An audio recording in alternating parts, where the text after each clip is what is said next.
This is the Witcher podcast on TV Podcast Industries. We're talking about the first part of Witcher Season 2, episodes 1 to 4. I look a tad different since you saw me last. But I could say the same of you. Put away your knife and coming out of the cold, Witcher. I'll tell you everything.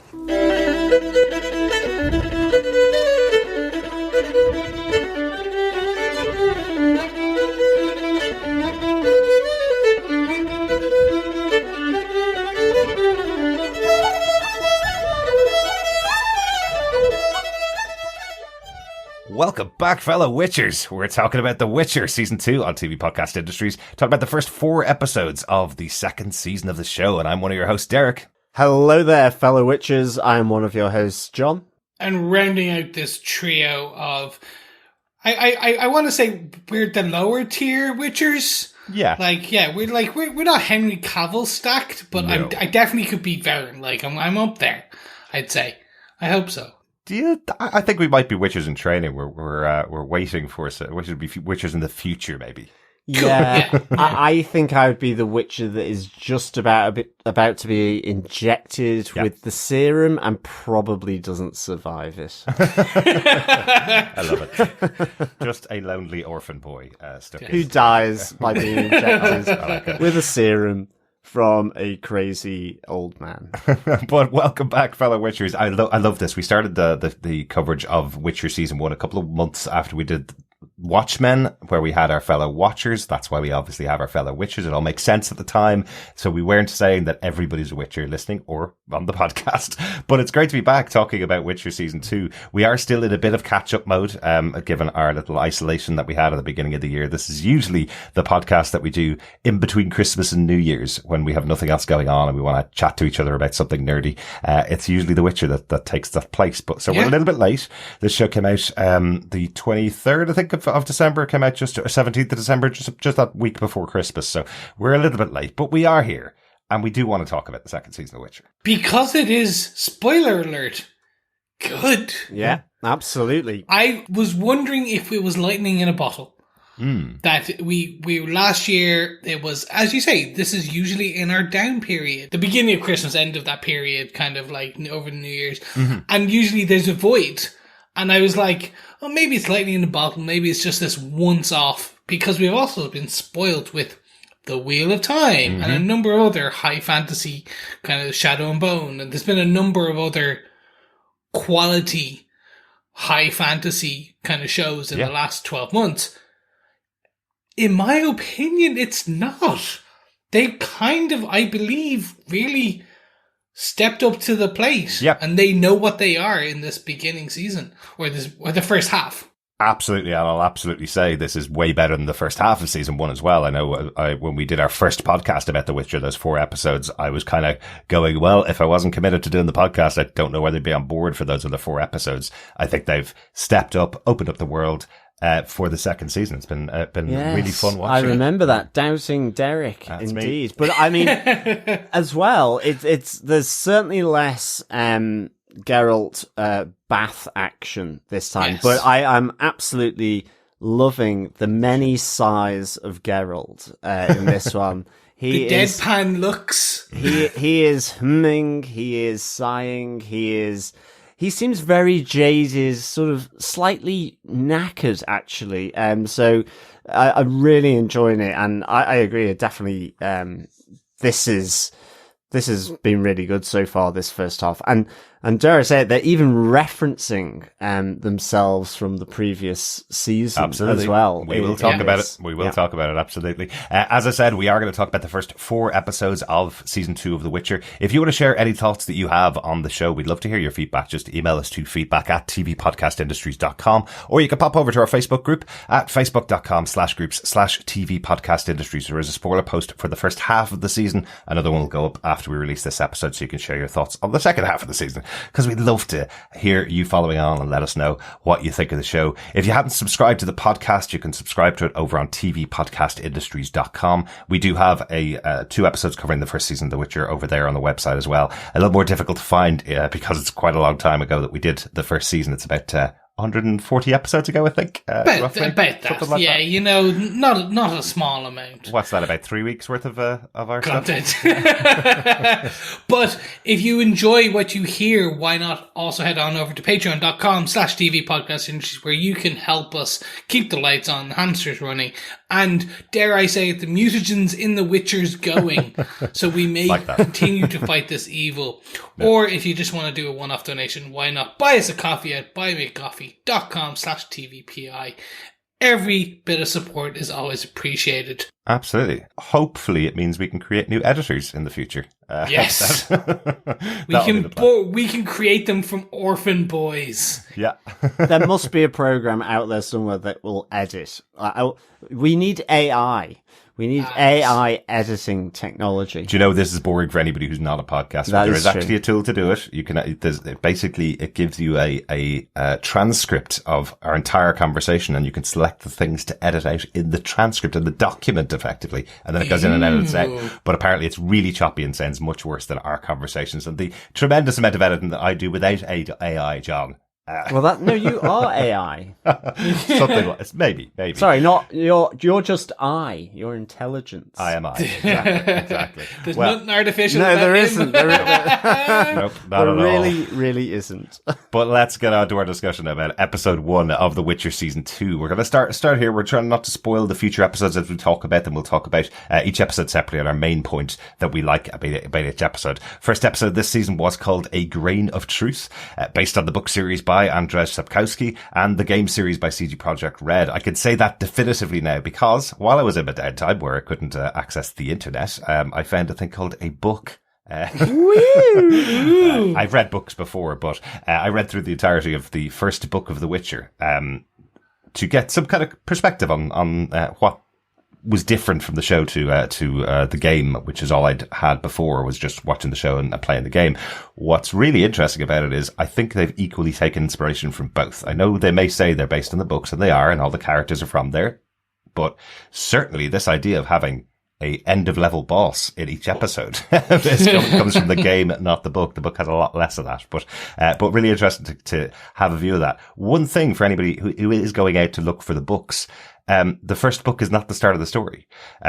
Book 1 is actually season 2 of the TV show. There's a collection of short stories which was put together, which was the basis for season 1. So what I found really interesting when I opened page 1 of the book was it took place directly after the battle that we saw at the end of season 1. So as I was going, wow, I've got the continuation of all these characters before I watched season 2 of the show. The Battle of Sodden. Battle of Sodden Hill. Exactly. The showrunner for this show, once again, like season 1, is Lauren Schmidt-Hissrich. We did mention her many times before because we've covered her work on Daredevil, The Defenders, Umbrella Academy, and of course The Witcher season 1. So really great to have her back here for season 2 of the show. Yeah, definitely. There is a lot of old Defenders alumni going on here.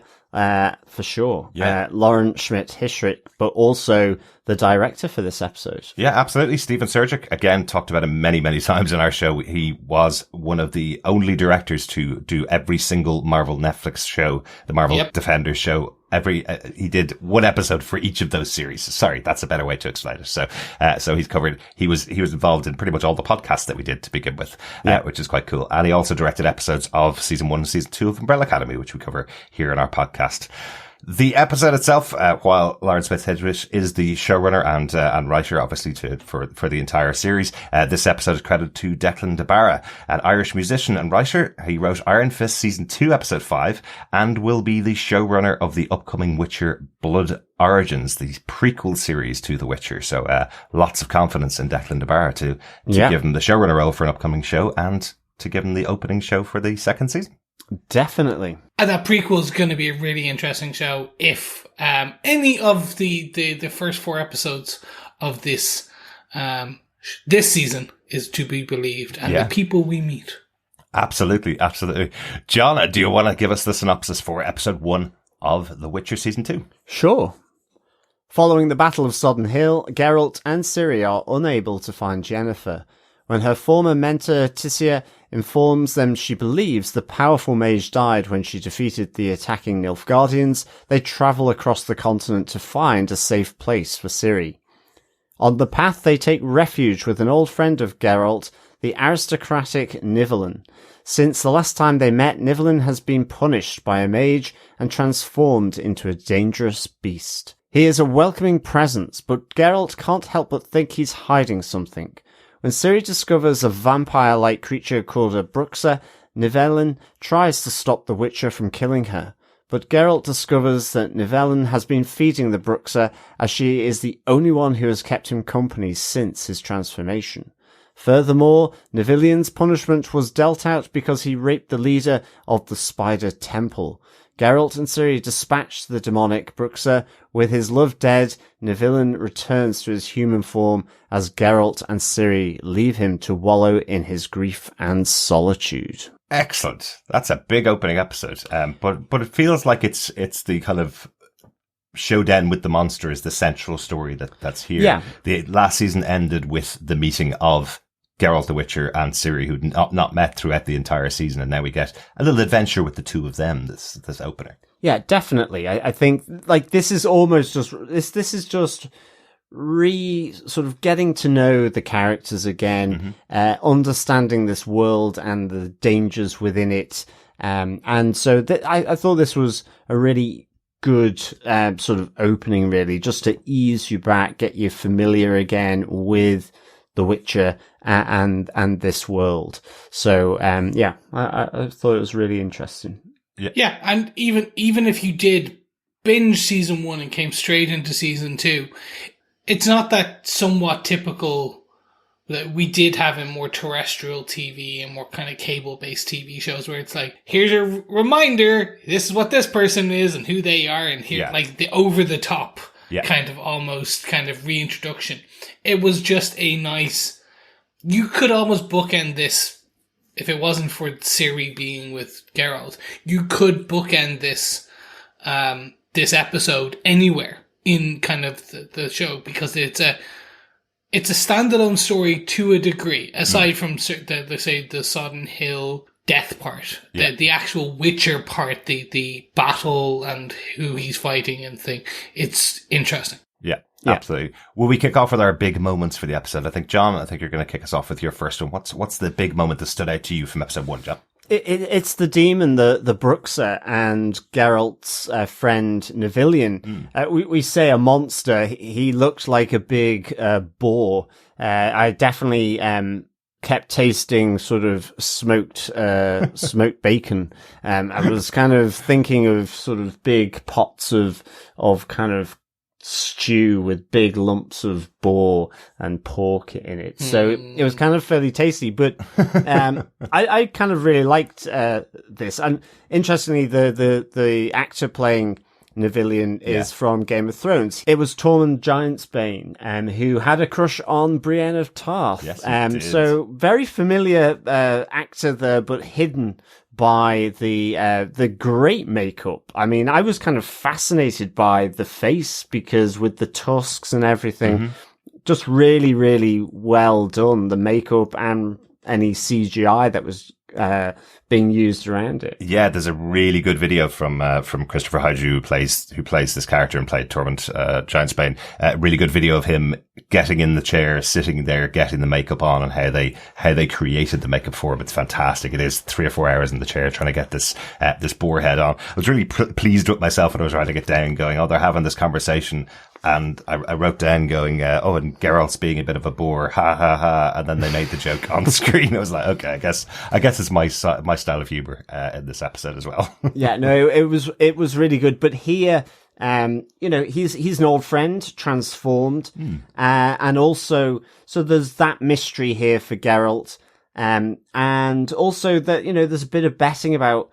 With daggers, it's effectively he's using his father's portrait as a dartboard and having a betting game to see, if you miss, then you need to say something truthful, since we last met. And so he uses weighted daggers. I do like the moment where Geralt has, figured this out quite early on, and he just takes one of his own daggers and it runs straight into the forehead of his father's portrait. Well, after the entirety of season 1, you got to have known there was something wrong instantly when Geralt misses such a simple. Well, dart exactly, shot, exactly. But hang on a second, has he got Geralt really drunk or something? No, exactly. Yeah. But I mean, all of this sort of lends a mystery and an intrigue for Geralt, and of course, it's all linked to the bruxa, a demon, and the opening of this episode where the travelers come into the deserted village and are ripped to shreds and taken off by a winged creature. And it links to then this woman that we see with Ciri, being really intrigued by Ciri as she's resting, as she's bathing, but as well to the bruxa demon. I loved the eyes, I loved the movement, I loved the throw of the voice. It was just done so well, that kind of jarring movement, and equally that was portrayed within the voice. So it was all really, really good how these two things, how they effectively, the Nivellen and then this bruxa effectively come to coexist because they, had no one else. And Nivellen would offer himself up so that she could feed on his blood in the hope, I guess, that she wouldn't go and ransack the village. Alas, she did. But I think it feels like he's turning a blind eye to the fact that you did ransack the village. Probably. By that stage, there's nobody left. And we see from the opening scene, we see the travelers coming to the village and them all getting destroyed. I presume that's by the bruxa. Yes. Coming down and killing them. So it's not like it has stopped the attacks of the village. It's like, well, if there's no other food source, I guess, I'll just eat Nivellen, or I'll just take the blood from Nivellen, I guess, is her feeling. It was just a really good horror type episode, really, because I with the bruxa spying on Ciri as she was bathing, she leaves the white gown and dress for her when she's asleep as well, coming to the side of the bed. It's all, what is going to happen here? So there's a real nice horror and suspenseful feel to this, given, both Geralt and Ciri are so important, and you're just wondering what's going to happen here. And it all transpires, the bruxa is keeping Nivellen company because of how he looks. He's lost all his staff from his house. I guess the villagers would have been repelled by his look, but ultimately, because of why the curse was placed upon him, which was because he raped someone, and that's where the curse comes from. So he ends up being a very tragic figure, which you really get the sense of. I mean, again, it's that acting underneath all that prosthetic and makeup is really difficult, but you really got that sense from Nivellen, the tragedy personally that has befallen him, but also just simply the horrendous nature of him to do what he did, and this ultimately was his punishment by the Spider Temple, and it is ultimately a demon that will keep him company, that doesn't mind or has no issue with Nivellen. And so there's the great final battle once Geralt figures out what this woman is. And really, again, just really good effects here, going from this really pretty, although creepy, lady that can crawl like a spider around the rooms to, a fairly grotesque, spindly, vampire-like creature that flies around. But ultimately, teeth when she's screaming is just really, really, really cool. But ultimately is dispatched by Geralt's sword quite nicely as well. Absolutely. Like, one of the really interesting things, I love how Christopher Hajdu plays this role of the villain. I think he was supposed to actually get a bigger role in the show originally, and then there was some issue with COVID, so he came back to do this bit part rather than being able to have a bigger role in the show. So when they were filming this episode is when COVID hit.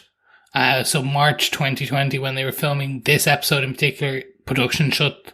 So that was like, I think they had to refilm from the beginning the scenes, but yeah, essentially this was maybe, I don't know when they filmed, maybe they'd filmed other parts of it, but essentially as they were filming this episode, parts of this episode is when COVID hit. So that was the interesting part.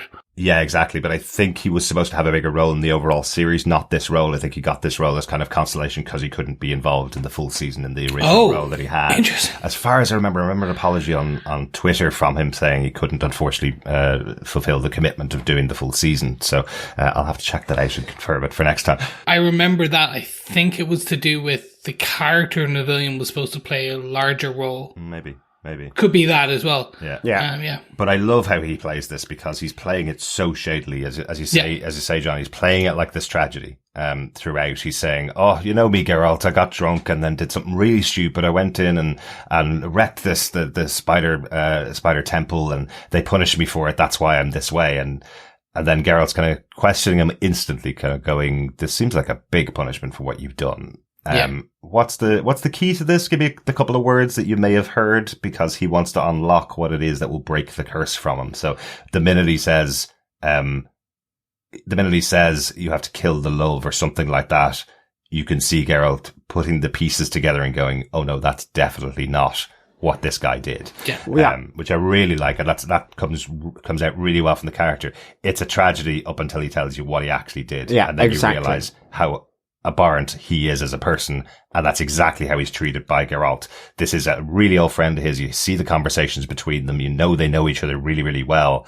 And Geralt cuts him off and goes, "That's it. You can deal with your solitude." Well, that's it. But it's also that with the death of bruxa, then the curse is lifted over Nivellen. And he is left effectively. I love how all the lights go out in the house. And as you say, Geralt effectively turns his back on, leaves his company and his house with Ciri, heads back on the road, and just leaves him there. And he's just stood there as a forlorn, sort of tragic figure for what he's done. And now his loneliness isn't because of this curse and this monster-like appearance. His loneliness is because, that's the human who did the unspeakable things at the Spider Temple. So it was just really, really good. And, you were saying Geralt was really witty through this with him. And I like that. You really got that sense of their friendship. Yeah. But there was one line which I really enjoyed, which kind of gave the feeling that Geralt is very, very jaded. He knows way too much about the evils of the world and how the politics and the world operates. Whereas it just says, "I've lived through 3 dark ages and an end of days." So he's like, I've seen it all before. Yeah. This is nothing. He's just kind of, and a sigh, I guess. Exactly, of course, a little hum from Geralt. Chris, will we go on to your big moment from the episode? Is it connected to this, or is there other stuff to bring in? Yeah, it's very much the Beauty and Beast overtones of the story, because it really goes beyond. It's that dark, and a lot of Witcher is this. Even the books, it's the stories that the fairy tales but with a lot of a darker overtone. Yeah. So we talked about Nivellen and his quotes, right? So what I love is this one, and I don't usually quote. You guys know this. But it was, "Monsters are more than just hard looks and claws and teeth. Monsters are born of deeds done, unforgivable ones." Mm-hmm. As soon as Nivellen says that to Ciri, I was like, oh, okay. This is now not the lighthearted Beauty and the Beast, somewhat interesting thing. This is where they're going to take this darker and darker and darker. And you do find out all of his servants, the bruxa killed. And then she moved from the house and the estate into the village, and he kept turning his eyes. He said, "I just didn't believe it. I cast my eyes away." He turned away. He just didn't care. And the whole thing, he would let her kill him every night to satiate her appetite. Mm-hmm. And then he just turned, because of love, he turned his eyes when she started wanting more and all that. So I loved that. I thought it was just this very basic Beauty and the Beast. I thought that's what it was going to be. And I thought, based on some of the jokes, like when he turns around to Geralt and was like, "What happened to you?" I think Geralt says, "What happened to you?" And he goes, "Oh, that's a tale for to be told over wine, and he goes, "What about you?" And he goes, "That's a tale for a wine cellar." Yes, It's like, really good. okay, we're gonna get a bit of banter. Yeah. And then it just kept getting darker. And then, as you said, that ending from Geralt, which is, you killed yourself 100 times. You said this. Mm-hmm. You know how to do it then. Exactly. And just walks. I was like, oh, yeah. Okay, this is not going to be a happy-go-lucky, like, things are not going to get better. Yeah.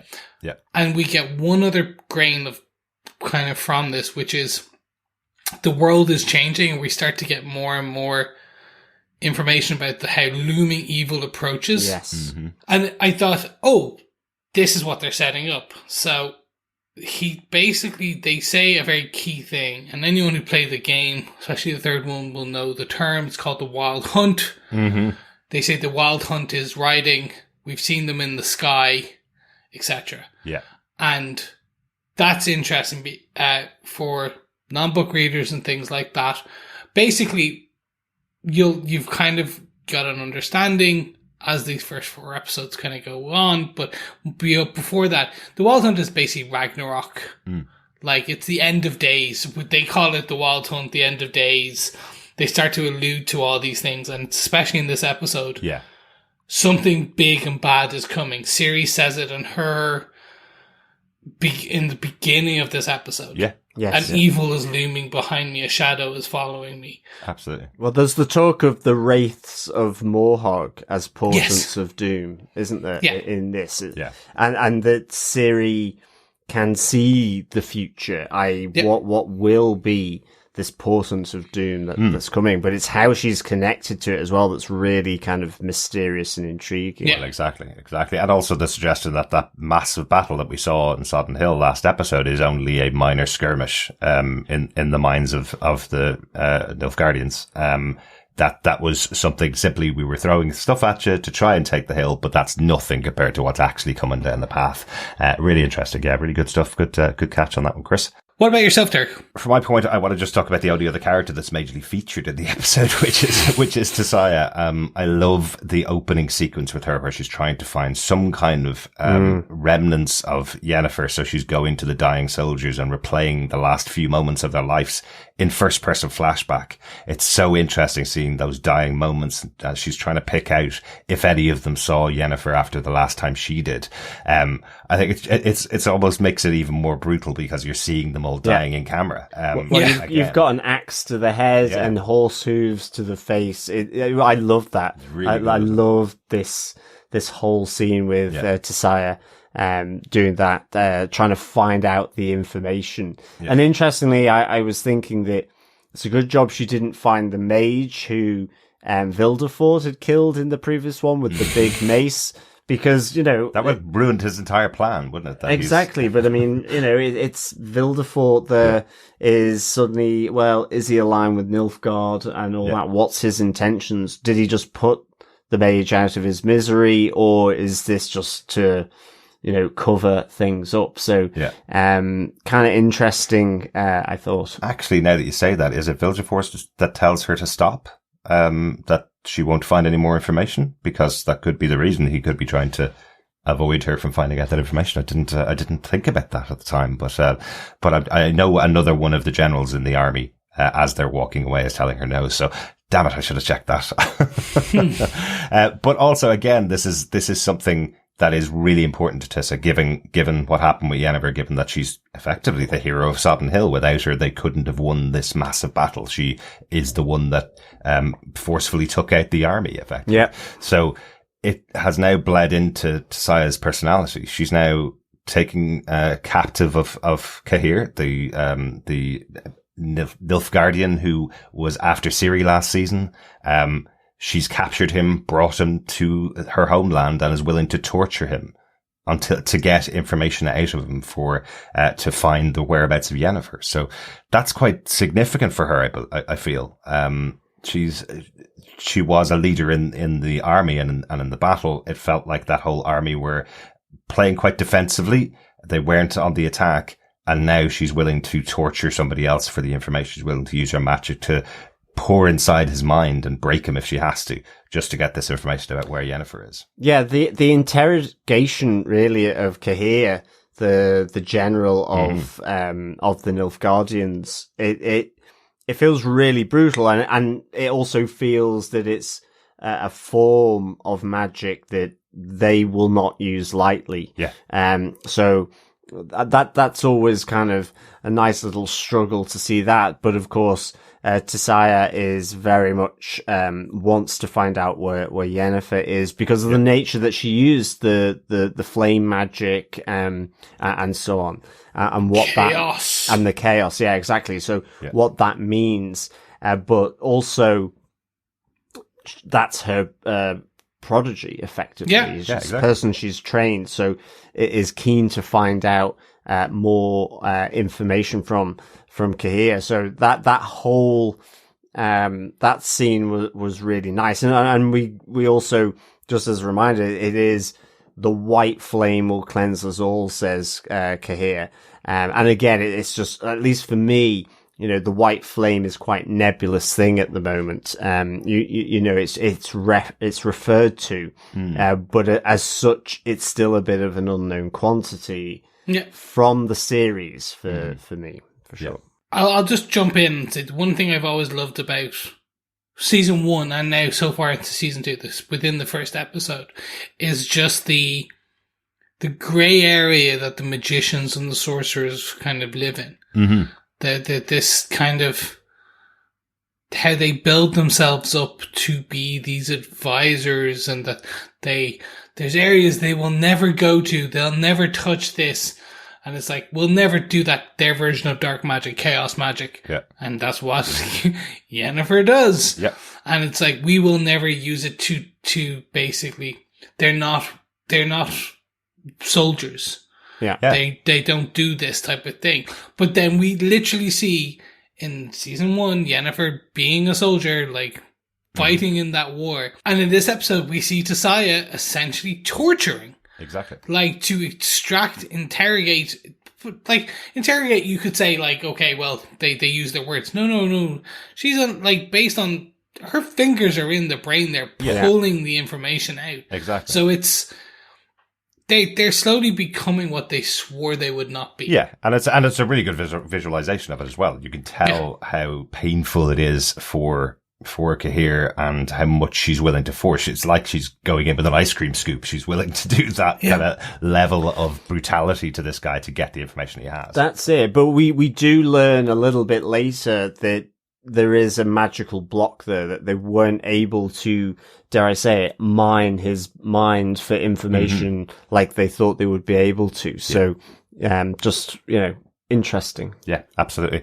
That's it for our first episode discussion. Any notes about the episode? Anything we've left out? I know there's one element, which is Fringilla and Yennefer. The fact that Yennefer's alive is confirmed in the episode. I suppose we kind of left her not knowing where she was going to be. Of course she was going to come back, but we kind of left her not knowing where she was going to be. But in this episode confirmed that she's on the road with Fringilla, and a prisoner of Fringilla and Nilfgaard. Yes, for a little while, until every single one of the Nilfgaardians gets an arrow to the head or the body to kill them, and the two of them are left on their own facing an unknown enemy. So I kind of like that, you know, Fringilla is quite confident about the fact that she's in the right position, she's on the right side, she's captured Yennefer, so she's kind of talking down to Yennefer, and then by the end of the episode, it's just the two of them left alone, with enemies coming towards them. So knocked a little bit of that confidence out of her, I think. Yeah.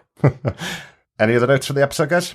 No, I just have my out of 5, to be honest, for this episode. I'd give it 4 Lords of Bad Breath out of 5. I thought it was a really strong opener. So yeah, really enjoyed this.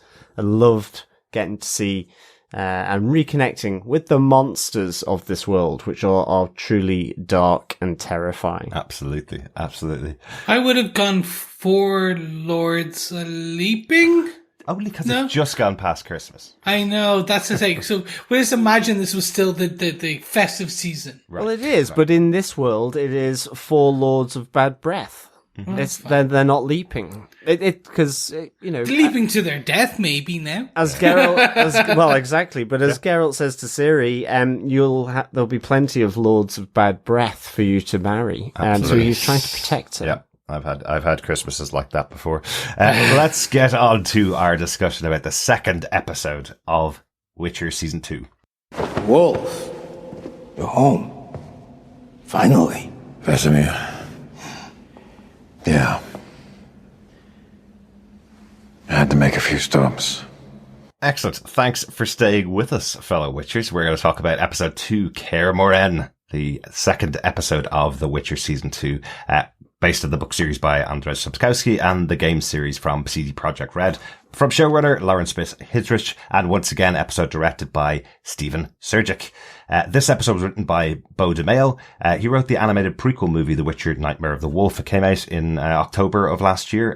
Myself and John did watch that back in October, and we got a recommendation from one of our fellow Witchers to check it out. It's really good. It is really good. It's a really good prequel. Really enjoyed it. Movie. Beau DeMail does such a great job of getting elements of it that, while not essential to watch it to see season 2, there are bits of it that you can really feel come into season 2. There's some of the actors from the show, reprise their voices, for the animated show. But there are elements of Kaer Morhen that you see in the prequel animated movie, that are brought into this episode. So, yeah. And it certainly builds, the connections with this series, as well, as we progress through to episodes 3 and 4 as well. So it's a nice bit of context that it provides for season 2 of The Witcher. It really does. Yeah, it's set during that time when Geralt becomes a Witcher, when he's a young man surrounded by other young Witchers. So if you want to know that story, it's a pretty good place to start, I think. Yeah, go check that out. John, do you want to give us a synopsis for the second episode, Kaer Morhen? Geralt takes Ciri to the safest place he knows on the continent, the home of the witches, Kaer Morhen. Geralt happily reunites with his brotherhood as they settle in for the winter. A young witcher, Eskel, returns late after a difficult battle with a forest creature called a Leshy, but despite his claims, Eskel didn't defeat the Leshy. He's been infected by it and has been transformed into a Leshy hybrid. The witches try to capture the new beast and save Eskel, but when it attacks Vesemir, Geralt is forced to kill it and the young witcher inside. He agrees to train Ciri in the ways of the witcher, as even his homeland is unsafe. Meanwhile, Yennefer and her captor Fringilla are in turn captured by a large group of elves, led by another sorceress, Francesca Findabair. She takes Yennefer and Fringilla with her to meet the Deathless Mother, who convinces Fringilla and Francesca to form an elven Nilfgaardian alliance to take back what was theirs. Yennefer attempts to leave through a portal, but discovers her magic is gone. Ooh, big moment for the character of Yennefer in this episode. Chris, do you want to kick us off with your big moment for the episode? Sure. My very much big point was Yennefer, the not so powerful. Mm-hmm. I wanted to focus in on the ending of this. So one bit I wanted to call out was, I think we talked about it in the very kind of first season overview, is The Witcher is based on a lot of kind of Eastern European mythology. So you get Baba Yaga, which is their big bad witch in the woods. And this evil one that Yennefer goes to, including the hut with no doors, is directly kind of linked to the mythology of Baba Yaga. Right. Baba Yaga lived in a hut in the woods that had chicken legs. Right. That grew on basilisk legs and had no doors until you uttered the enchantment for Baba Yaga. Mm-hmm. And she would then allow you in and you would go and meet this. So I was like, where are they going with this? Like, they went downstairs in a thing and now they're in the woods. I was like, it's getting interesting. Are we going to meet just an old elven witch called Baba Yaga? No, we get this other type of entity thing. And this is still a longer play, and we'll kind of how this all works out between the three different people is interesting. But more, it's the focus on Yennefer the powerless now that I'm interested in, because all of season one, well, the story of season one was the birth of Yennefer, her storyline was her birth, her origin story up until the ending of where she has been in Sodden Hill. And as you said, like, it's that kind of, she was powerless, she became powerful, she became Yennefer of Vengerbar, and then Yennefer, the savior of Sodden Hill, the also powerful, who tapped into chaos magic and really was this hero. She's not there. She doesn't have it. Yeah. And it was so interesting to find that out, because we thought that she was just wearing the shackles that were stopping her with her power, when in actual fact she no longer has magic. She's lost it now. Exactly. Because you're right that the storyline of the season, in the first season, was about her getting her power, but kind of the second half of the season, I know the story was very different in the first season, moved around timelines, but kind of the second part of her story was not just that she'd become magical, it was about her attaining every form of power she could possibly get her hands on to achieve something that was chaos. She wanted to have a child when she couldn't have a child. She was pushing every form of magic possible in order to attain something that's unattainable. So she was massively powerful by the end of the season, which is why she was able to win that battle at Sodden Hill. But now she's got nothing. She's back to not even being able to open a portal to travel away from the Nilfgaardians. So it's a sudden cut, sudden stop. What's going to happen with this character? Well, no, absolutely. I like this, Yennefer suddenly being depowered effectively and seeing her in this world, because she always had smart. So I'm interested now seeing her with using her melon effectively, in this world while she doesn't have magic. I think also just coming back to what Chris was saying about the witch, the old witch or the deathless mother in the forest. Like, it seems as well back in Kaer Morhen, Vesemir tells a story to Ciri about, a long, long time ago, where the witches imprisoned a demon witch in a hut in the forest in a temple like Artusa. And you see the ruins of this temple that is very similar to Artusa, where the mages are, that juts out across the sea to a little pinnacle out just offshore. So that was quite a nice little sort of touch point, seeing those things in here as well. Possibly the Witcher's first and oldest enemy. Exactly. Which it was really good. And then just that idea of the shared dreams, that effectively what comes to Fringilla, to the Elf Queen, and to Yennefer, what they're looking for. So, I mean, there are deals being made, separate deals, with the hooded figures in their dreams, of different colors. So, that was really nice in this episode as well. Really, really enjoyed that. Absolutely, and if you tie it to fables and stories, effectively, it's another layer on top of who the Deathless Mother is. She's visiting each one of these three people in the visit that they would want to see, a real demonic thing to do. It's who is she presenting as to convince each of these people to do what she wants them to do. I love that Yennefer's kind of going, nope, done, I'm out. But Fringilla and the Elf Queen Francesca are both convinced of this plan to merge the elves and the Nilfgaardians together to form a new army versus the rest of the world, versus the humans, really. And that makes sense, given the elves really seem pretty nomadic, Yeah.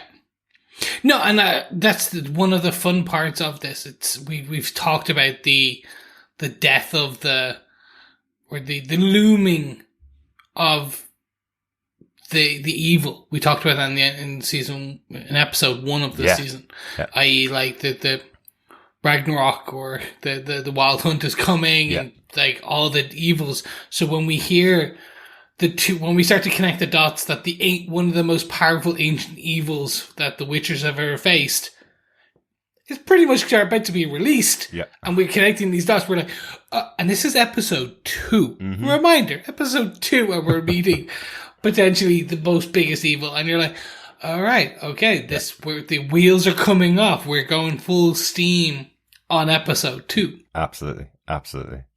Anything else on Yennefer, Chris? No. I was just about to ask you, what was your big point for this episode? Do you know, it's something that I really like about a second season of a show is I love that when they start to really expand the world out. They had a lot of locations in the last season and loads of timelines going on, but I still felt the story itself felt smaller than already it feels in the second season. And one of the elements that they've added, which is my point for the episode, is the elves of this world. In loads of fantasy stories, there are elves, and they're always looked upon as beautiful creatures that are quite soft-spoken, but good fighters, kind of thing. Whereas here, they're looked on as the ancient past that the humans want to get rid of from this world. They're treated abhorrently throughout. They're hunted down like something that needs to be ridden from the world, effectively. Yeah, it's kind of like they've had their time. Yeah. And, it's humans. Long live Homo sapiens, effectively. Yeah. The age of elves is gone. I mean, you get the sense definitely that they had possibly that poise, in ages gone by, but that because of their treatment by humans, then more than most are now, dare I say it, much more base, and you definitely get that in the next episode. Well, that's one of the elements that's in the book about this section. This area where they are in the forest, this former city that was there, was actually destroyed by the elves when they left. It was a beautiful city owned by the elves, and effectively they said, we would rather destroy it than hand it over to the humans who've been torturing and abusing us for so long. So these locations that they're based in, when they're looking for remnants of their history, these are areas that they used to belong in. But the humans started stealing all of the beautiful things that they had created and then punishing them and trying to push them out of their lands, which is, the connection that they have throughout these episodes. You can hear, from what Francesca is saying, Sintra used to be an area where they lived. It was taken over from them and taken away from them. We know Sintra from it being the home of Ciri and her family, but previously in previous generations, that was an elven home. So they are hugely persecuted, hugely hard done by, and have been for centuries, but they're trying to make a stand and come back now. So it's a really interesting story and speaks to the wider world of what everybody's doing in this world of the continent, where all those players are. So really like that addition in this episode. Wholly agree. I like that the elves are treated like Orlando Bloom's career. It peaked with Lord of the Rings and being an elf, and it was back in the day, and right now it's no longer there. That's awful, Chris. He also did Pirates of the Caribbean. That was it, wasn't it? That was it. Really I love did. that you have to check that. Like 6 years of his career, right? Yes, exactly. No. Like and a great episode of Extras. Sorry, never forget that. Yeah, always extras. He came back for The Hobbit as well. He did. He did. But whatever your views on The Hobbits are, he did come back. He came back for it. I this is the reason. Back in the day, we had this discussion to start talking about The Witcher, because this is not your Tolkien universe to a degree. It's not that everything is rosy to a degree. When I mean the high fantasy rosiness, like that the good always wins, etc., etc. Yeah. This is, oh no, like your beautiful flighty fighters of an elf are being overrun and kicked from their home by big bad humans. So I love that interesting, and we learn it straight away, like as we're sitting there in the camp, that even a sorceress who is half elf in Yennefer, or partially elf, is still treated as a prisoner and dirt to the elves. Yeah. And you're like, that's where it's starting to get to, that, hey, no, you're siding with the enemy. Like, you're like us, but you're worse because you're dealing with that. Yeah, it really adds a nice complexity to it, because it is, like you say, Yennefer, a half quarter elven and the other human, but looked down upon by the elves, or the elves don't want to consider her.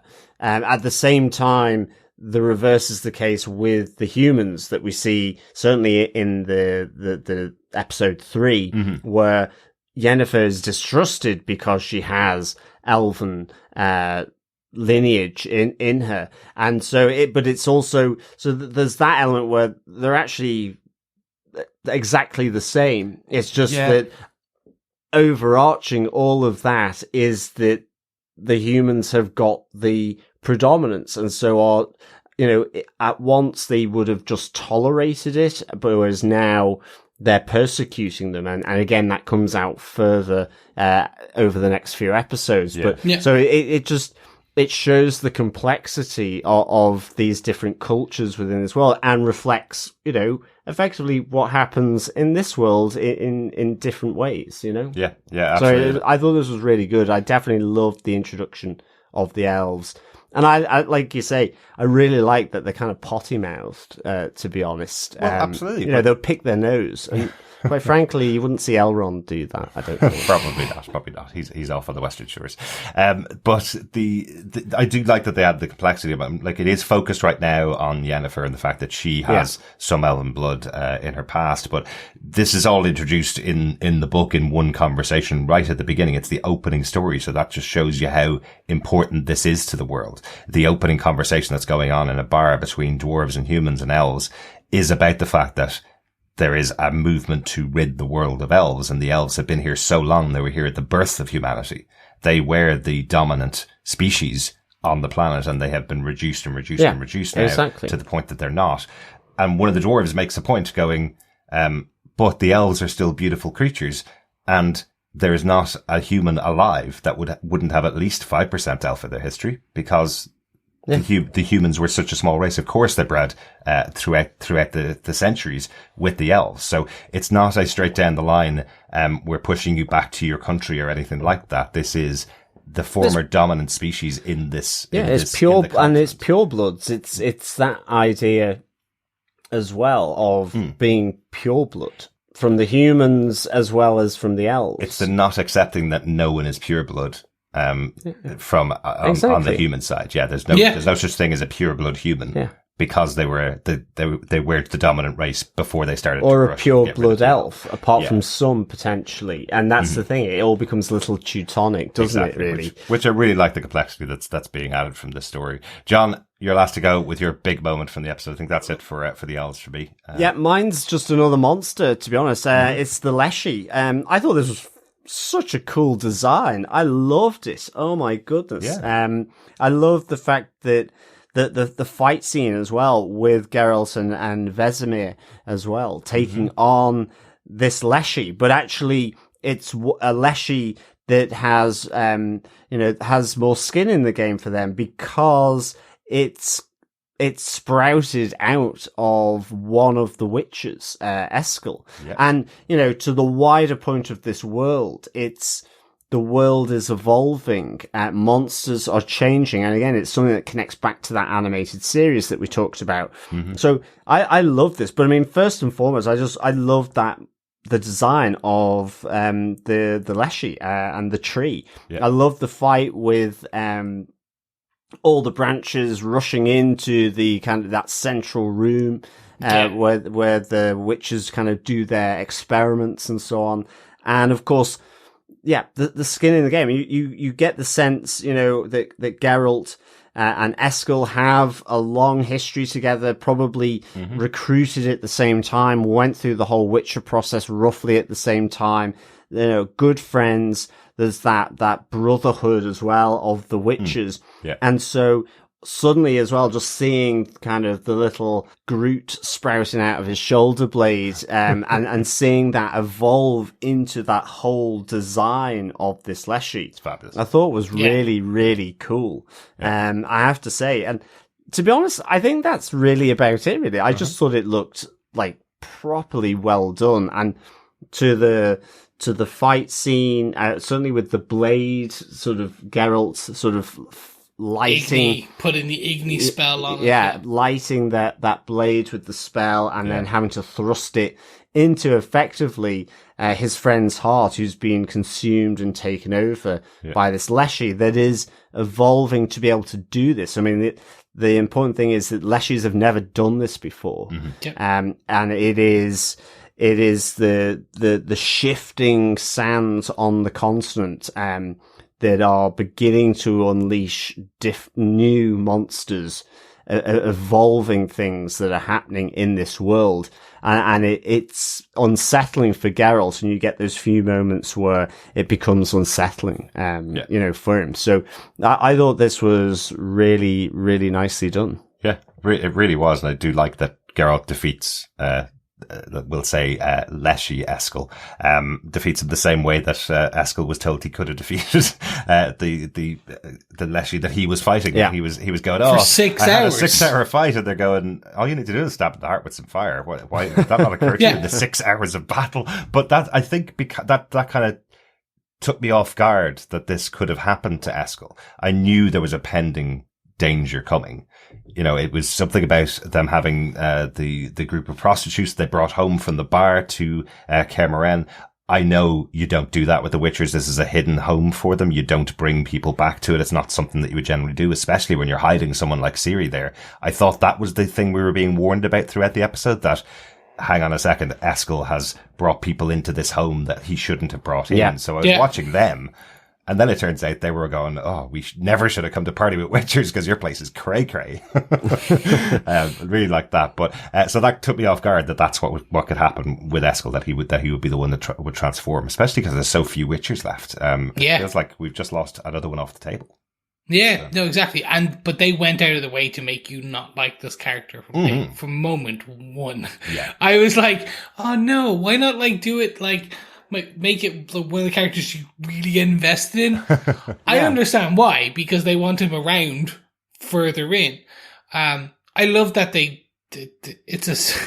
this one for me feels like a direct stab at the heart, literally, for Lord of the Rings fans in the Treebeard kind of. Oh, right. Because even the prostitute slags Eskel for his battle with the 6-hour battle, and he then gets angry and then becomes the Treebeard and becomes the Leshy. I just thought it was, as you said, John, looked beautiful. The fight was, now my only problem, and it's nothing to do with this episode, that fight battle was ruined for me by the Graham Norton show. Okay. When Henry Cavill was doing his PR kind of press tour, he was on the Graham Norton show, and this was the clip they showed. Oh, right. And they showed all the tree bits going in, and I was like, this is, now I know what's happening. Right. And I understand, I know what this is going to be. So, not a slight on the show at all. It was so good. I just wish I had not seen it, I should say. Yeah, good memory, Chris. We saw that episode, and I do not remember that clip being shown. That's hilarious. I mean, it's I think as well, it's the darker side of myth, isn't it? So like you say, the Leshy here is different to, I guess, Treebeard, or the green tree or the green man in Wheel of Time, because that's taking the kind of the nature side of it, the guardians of nature, and then you have the Leshy here, which is evil. It's like with the witch from the first one, the Baba Yaga, and all of that kind of thing, or like Hansel and Gretel or whatever it might be. It's all the Beauty and the Beast. Exactly. It's all the kind of darkness. So it's just that different take, isn't it, on fantasy? It brings it much darker and much more connected to, as you say, the mythologies, and the things used to frighten children, and adults, you know, in their way of life. Absolutely. Oh, they still frighten me. There was a few jumps from John. Certainly was. Always is. Definitely. But a good one. Yeah. A good monster of the week being tied in with the Witchers this time. Agreed. Yeah. Good stuff. But I think we're at the end of this episode. Gents, any notes for this one? Not for me. I definitely have one note. Vesemir. We have our introduction of Vesemir. The kind of leader of the Witchers. A really important character, but we never got to see him throughout season 1. He's a very central character to the story of Geralt and the story of who the Witchers are. So, I think it's really good to see him, in the episode. Plays exactly as I would expect him to play, in the show. He's really good. I like this character. I like this kind of, he is stoic and he is a really confident character, but very different to Geralt. And I think the two of them together work really, really well. Yeah. Yeah. This is the character that everyone wanted Mark Hamill to play. Oh, right. There was petitions in all of season 1 to get Mark Hamill because he looked so much like Luke towards the end in the sequels.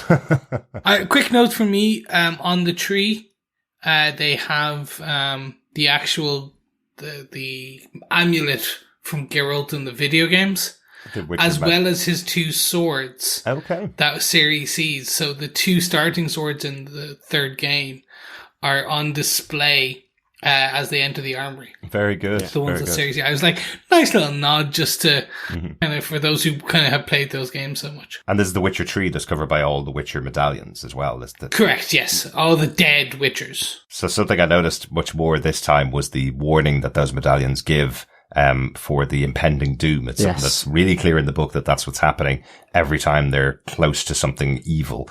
The medallion gives them some kind of warning ahead of time. Their little Spidey sense. Exactly. Witcher sense. The Witcher sense. But I loved that moment when the Leshy's breaking out from Esker and you see all the medallions going on the tree. I thought that was pretty cool. I think that's it for our notes. John, what's your out of 5 for this episode? Yeah, and obviously great minds think alike, like myself and Chris. I would give this 4.5 psycho tree beards out of 5. Yes, I loved this. I loved getting to Kaer Morhen, seeing, you know, the witches' fortress and bastion. It was just really, really nicely done. And as you say, it just expanded in one episode. It's just kind of flung open the doors with the witches' home, the elves, and of course just these ancient beasts, whether it is the witch in the forest or the evolving ones like the Leshy. So this was really good. Yeah. So 4.5 psycho tree beards out of 5. I suspect we won't see any of these in the Lord of the Rings series coming up in September. You never know. Earlier Middle Earth, maybe they're a bit more violent. Maybe. Probably not. Even with Esker's assertion that Kaer Morhen is a hollowed out remnant of its former glory, I'm still really glad we're going to spend so much more time there as the show goes on, because it really establishes itself quite well as this central location. I think the Brotherhood of the Witchers themselves definitely really, really well. This place where they hunker down for the winter before they go out on the next big missions to go and gather coin and take out all the beasts across the land of the continent. I love their home, even though, as I say, Esker is saying to Ciri, you're not going to like it here. It's just a shell of its former glory. Kind of writes it off, but I love it. I love the design of this. Very cool. Let's get on to our discussion about episode 3, guys.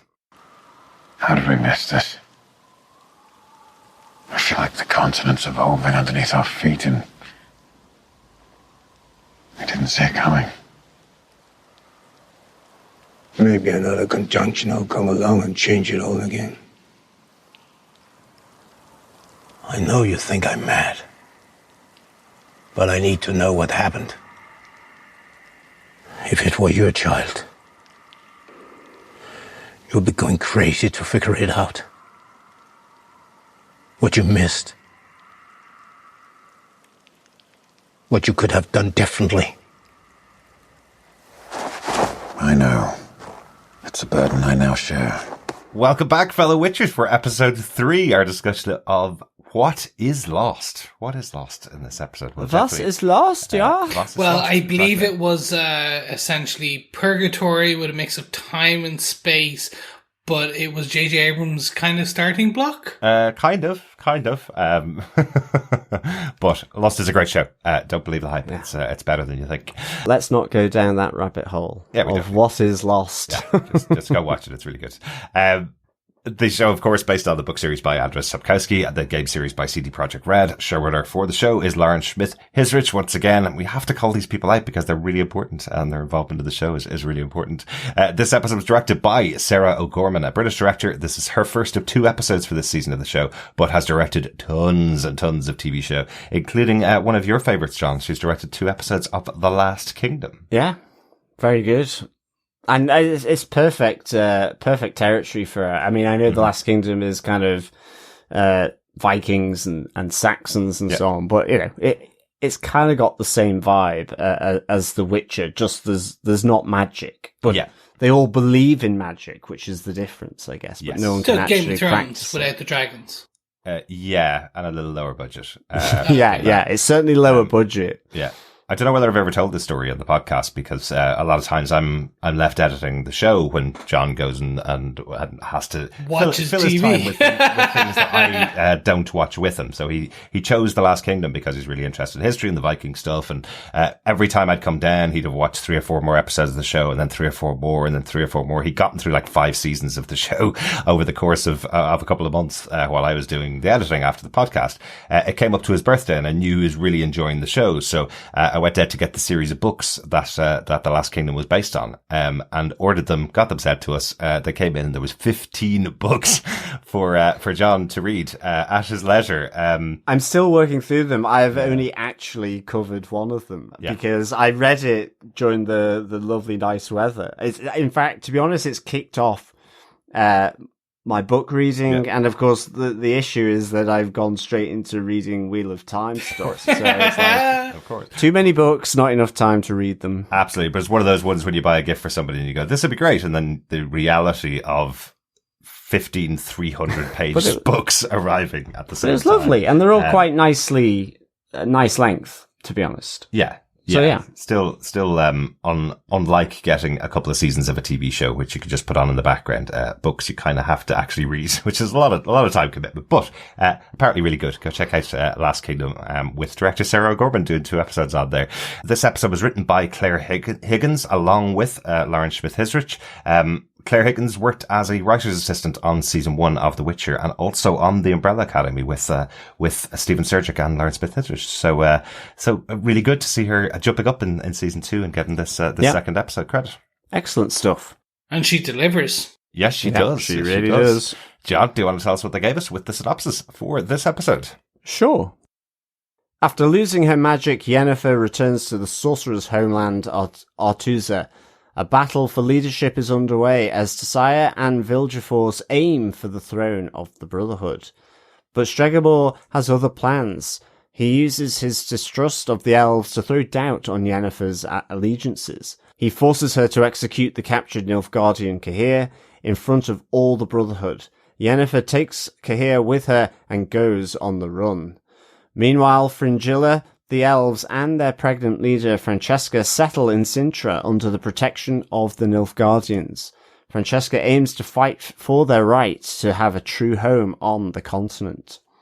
At the witches' home of Kaer Morhen, Ciri pushes her training on the witches' course The Killer to impress the critical group. She almost completes the trial but leaves plenty of blood behind her. Geralt diverts her attention by bringing Ciri on the hunt for the Leshy that killed Esker, but a creature he's never seen before destroys the Leshy and sets sights on Geralt and Ciri. It chases them, and as Ciri is under attack, Geralt kills the beast. He certainly does. What a great kill as well. Jumping off a cliff to sort of basically slice it in half with his sword. Absolutely. I know we're all gamers here. This definitely reminded me of a God of War quick time event as Geralt jumps off the top of the cliff to take out this new beast. Definitely. Cool. And all that training, the swordcraft element here, certainly with the straw figure that Ciri is using to practice her sword skills.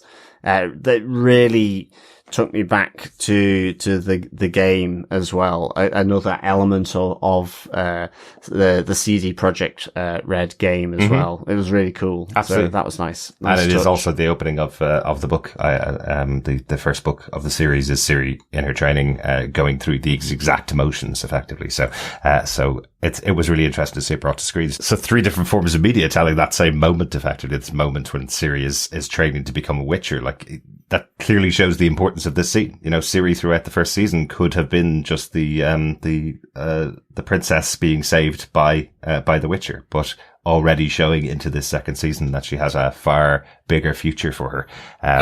Not just that magical explosion moment at the end of the season. That's still a mystery at the moment. But the fact that she could become a Witcher, could be trained at least in the Witcher ways. Who wants to start off with their big moment from the episode? John, do you want to kick us off? Yeah, I'm just going to pick up a few threads from the Leshy actually and Eskel, because here we see Geralt guilty about what's happened to Eskel, the fact that he's dead, and then we get that nice gruesome scene with Vesemir doing the autopsy on Eskel to try and figure out what's going on. And as mentioned before, this is where the threads of, there's something not quite right here. First, Leshies aren't supposed to do this, but there's nothing that Vesemir can find from his autopsy that gives any hint why it effectively consumed and took over Eskel's body. Exactly. Is it more tree surgery than autopsy though? Well, there's certainly flesh still under the bark. Right. Or is there? It's more like ash. Well, no, in this scene here, there's distinctly it's true. Flesh. There's distinctly flesh. And as well, there's a bit of sort of throwback coming on to Geralt as well from the other witches, particularly Lan Chop, who is is blaming Geralt for the events that happen, really. I mean, ultimately, it's linked to Ciri's presence there and the fact that, they're a brotherhood. Maybe it should remain that. And so there's a lot of things moving through here that are unknown to the witches, and that's unsettling them. Yeah. And really sort of throwing them off guard. And this is where we see that they've missed with their sort of the ways of the Witcher, the way the world has gone, the way they have been just killing monsters, that they've effectively missed developments and evolutions going on in this world. This is where Geralt says the world is evolving, that a Leshy can now mutate, and witches have become so afraid because there's so few of them. Absolutely. And their dwindling numbers, that they've missed these things which they should know in order to do effectively what they're brought up and trained for as their job. So this uncertainty, this doubting that's going on within the witches, and throwing that as well, another reason for throwing that to Geralt is I really enjoyed, because it just kind of strengthened this society, this group, this brotherhood of the witches, and the internal tensions that are going on there as well. Yeah. And it comes even more to the fore, where there's I don't know what they call it. I'm just calling it the creepy crawly monster. It looks like a mutated centipede effectively. Mm-hmm. But here it is another element that is new, completely different. Geralt hasn't seen it before. And it in fact takes out the original Leshy as well, which again, the design of that was cool. It looked evil. It looked like a tree. It looked like it could really whip Geralt's ass. And as he's summoning the spell to fire up his sword, then it's just split in two by this even more disgusting creepy crawly monster that is completely new for Geralt. Cool. And so there's all this stuff, and it's linked to a lot of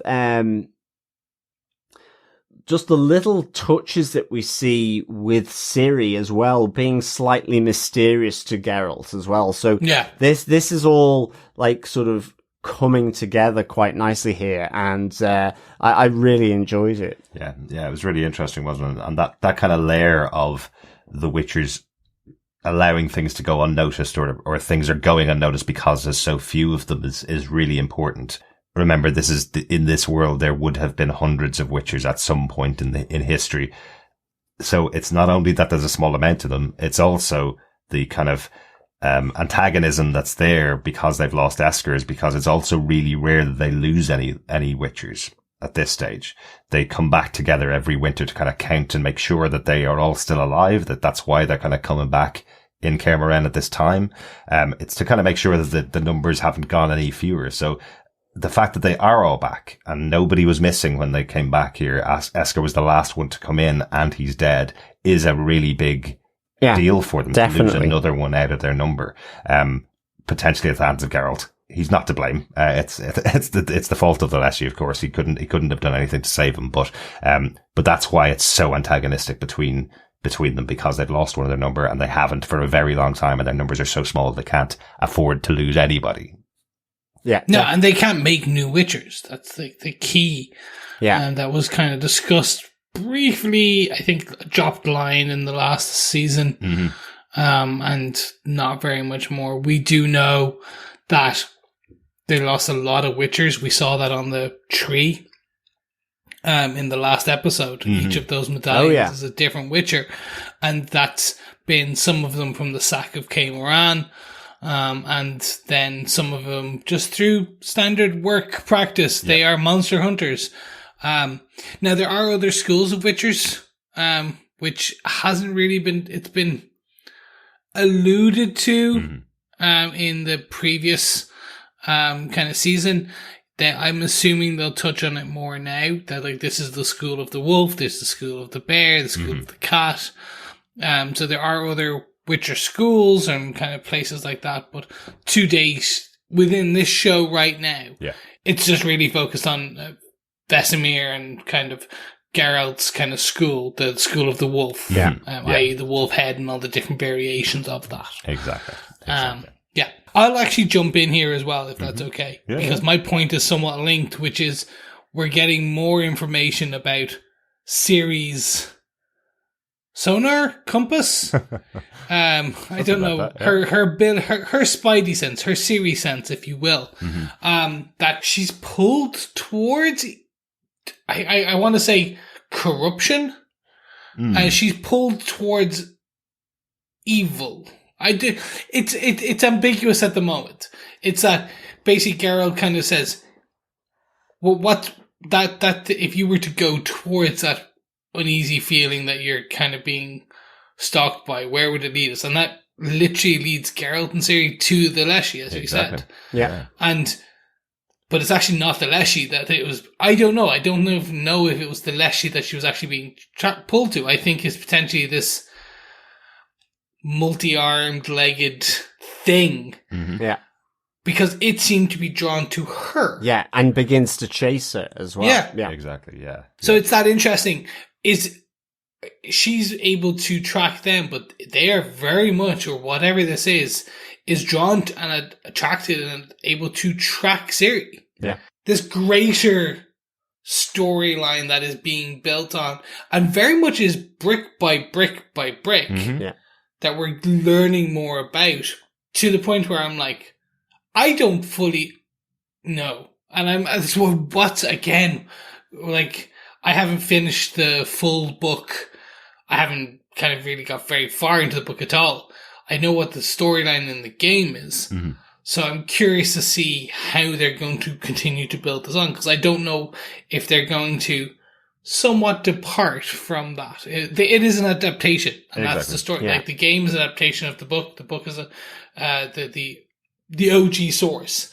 So this is again an adaptation of that kind of source material. Yeah, and I'll be honest, having read the book, there certainly isn't a moment every chapter where Geralt is going to hunt down a demon or a beast. So these parts of the storyline certainly would be spread over multiple books.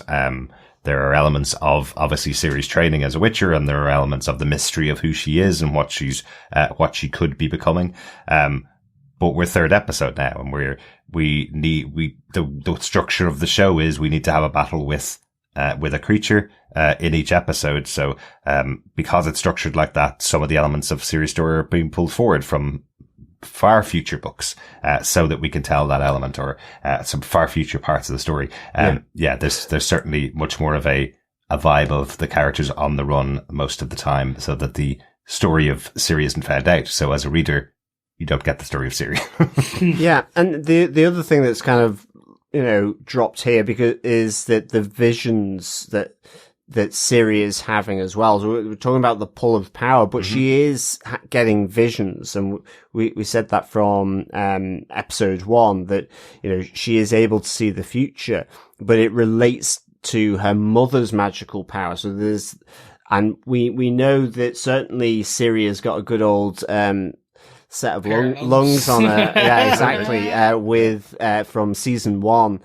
When she sent out the scream to escape from Cahir at the fall of Sintra. So she has all this intrigue around her, and Geralt can sense that. Geralt, all that sighing and humming that Geralt does is probably because he's a deep thinker ultimately, because he senses this, but she as well is quite tight and closed about it. And, up till the point where she goes to that source, or is pulled by that source of power, and Geralt follows. But, she's seeing things, and there's a concern that Geralt is involved or could be, the sense of trust between them. I think, yes, she does trust him, but she's not too sure how he plays out in her own future, when she has these kind of visions that you don't really get to see too much of, really. They're quite, dare I say it, smudged. It's like looking at a painting really close up. I'm wondering if that style is going to be slowly made clearer. Are they going to slowly pan back and kind of sharpen the image over the course of Ciri's power growing this season, or if it's just that kind of, is it just a directorial style that it will always be that, like, you're never going to fully understand what her visions are. Either that or Sarah O'Gorman needs to change the depth of field on the focus or the lens, I guess. But it is, that's the way I felt about it. It was kind of like, so Ciri is only seeing sort of segments of what she's supposed to. And so it's like looking at, the Mona Lisa close up in the top right hand corner. You wouldn't even know it's about, a woman with a strange smile, until you pan back or move around. So, it's all adds to the suspicion or intrigue, whatever it is, as to Ciri's power. Yeah, it's the mystery of Ciri, and you're right, Chris. This is the first time she's seeing these visions, so she has no control over them. She has no idea how to focus them, and this is something that she will develop, I would presume, over time, in the same way that she will develop her Witcher abilities, or in the same way that she'll fall into her magical abilities. She'll also potentially have this other power of being able to see the future and be able to see what's going on around her, being able to look at these visions in a different way. So, our two major characters in the show, of course, are Geralt and Yennefer with Ciri. So there's kind of that idea of which side is she going to be on, or is Ciri going to become the center of both of those sides of this world? Is she going to become a super magical person who has also got all the abilities of the Witcher? That's, is that the destiny of Ciri? So, love that in this show. And there's lots going on here in Kermoren, about that development, which is only just starting, which I really like. Really like stuff. Can I take us over to Aretuza, please? You can. The other side of the continent, yes. For my big moment for the episode, the return of Yennefer to Aretuza. I really liked how this played out because, remember, Tissaia has been torturing Cahir, trying to get information about this possible loss of Yennefer. She's writing her name on the board of the dead, mages, the people who died at Sodden Hill. She's committing that now Yennefer is dead, and within about 2 minutes, Yennefer walks through the door, effectively, getting her name wiped back off that list again. Again, the building out of this world comes in, the political intrigue of what's going on in the continent comes in here, because she's told how much Tissaia misses her. She's told how important she was to this battle and how important she was to the war, that she is a hero, but is told she must keep that silent because they're making a play for the main seat now. Okay, you were a hero, but if you find out you're a hero, then we may lose the only opportunity we have to take over the throne of the Brotherhood of all of the mages, which I thought was really interesting. Yennefer's coming back, hoping maybe I've just gotten myself out of the situation that I was in with the Nilfgaardians. I've made my way back to my homeland and I'll be hailed as a hero. And she's told, well, you are a hero, but we can't really say anything about that right now, which I thought was an interesting treatment of what's going on. And it gets worse for her. The fact that she did spend time with elves and with Nilfgaardians counts massively against her, because the other person on the side of that battle for the seat, for the throne of the Brotherhood, is Stregobor, who has a massive challenge and a massive attack on Tissaia and Vilgeforce, who are working together. He's effectively saying that they're supported by Nilfgaardians, they're supported by elves. And he does this really emotive play to try and dissuade all the rest of the mages from voting for them, which is effectively he lost his hands many years ago because of an elf that was seen to be just an innocent. He lost his hands in that attack, and he does that fantastic moment where he reveals his hands are actually just sorcery. Yeah. That's a really interesting moment, massively emotive, but doing exactly the same racist thing that racists always do. Look at this one time I had an experience with that type of person. That now paints the brush on every single person in that entire race. And he's telling the story saying, it's true because I was there. Nobody else in that room was there. Nobody else knows what was happening with this character. But it really speaks to this world and their treatment of elves. I think it's a really interesting idea what's going on in that room. Yeah, I liked how he relived the destruction of Mirth at the hands of the elf. Mm-hmm. Although, I mean, interestingly, Istrid as well, the guy who was questioned about Nilfgaard and the monoliths that he's studying, comes in to defend her in that way, that one experience. And it is to sort of, throw doubt on Yennefer, vilify her because of her elven lineage, but also because of her use of fire magic, because the destruction of Mirth, the elf, used fire magic in that attack. So yeah, I love this sort of competing interests being played out of Tusa and Stregobor really playing politics here. He also does he uses the same technique that Tissaia had used on the Nilfgaardian general on Yennefer to question her, and I thought that was really good, and ultimately asks her to prove herself by executing the general, and to be honest, I wasn't expecting her to do that, because for me, Yennefer, it seems just kind of really quite, dare I say it, sound as a pound, really. There's something about it that she seems to, like, her logic sort of makes sense to me in a lot of ways. But in order to fit back in with Artruza, I think there is a question over it, and the fact that Tissaia knows that Yennefer no longer has any magic. She knew that when Yennefer arrived back.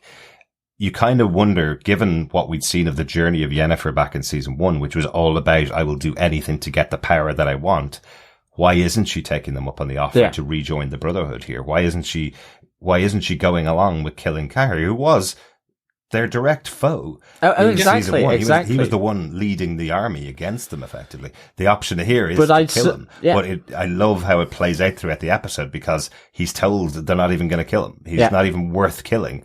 And then he's told, actually, we're going to murder you in front of the entire Brotherhood. What changed? Well, it's important for her to prove her loyalty to us now, so that's why you're going to die. And in a sense, I wasn't expecting her to just suddenly up and run, but it makes sense, because it's like, I don't want to just kill effectively a prisoner of war. Yeah. And she was herself just a prisoner of war with Fringilla. Yeah. So I really kind of, I was surprised at the daringness of it all, but I thought that was kind of typical Yennefer, and really kind of enjoyed it. I loved the setting as well, and whatever ruined monastery it was where they did it. I thought that was really cool. It was very cool. It did feel like Hot Fuzz a bit, with the town council coming around. All of the kings.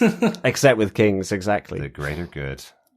For me, it looked, so all of this was great. I love that we slowly learn that it is all just like back to the politics and all that for the council. And that Yen is back for power. She wants her power back, and they're not going to be able to offer her that. She will be less than to them. Even if she kills the Nilfgaardian and she proves herself, she will always be less than, because she is not a magician now. Yeah. She cannot even stop him from accessing her mind, which she should be able to, because she has no power. Exactly. If it hadn't been for Tissaia, he would have been right inside her mind, taking everything out of it. Yeah. And potentially like leaving her a husk, as that Tissaia says to the Nilfgaardian back in the beginning. It's that like, she does not care. If she goes deep enough, she will leave him drooling.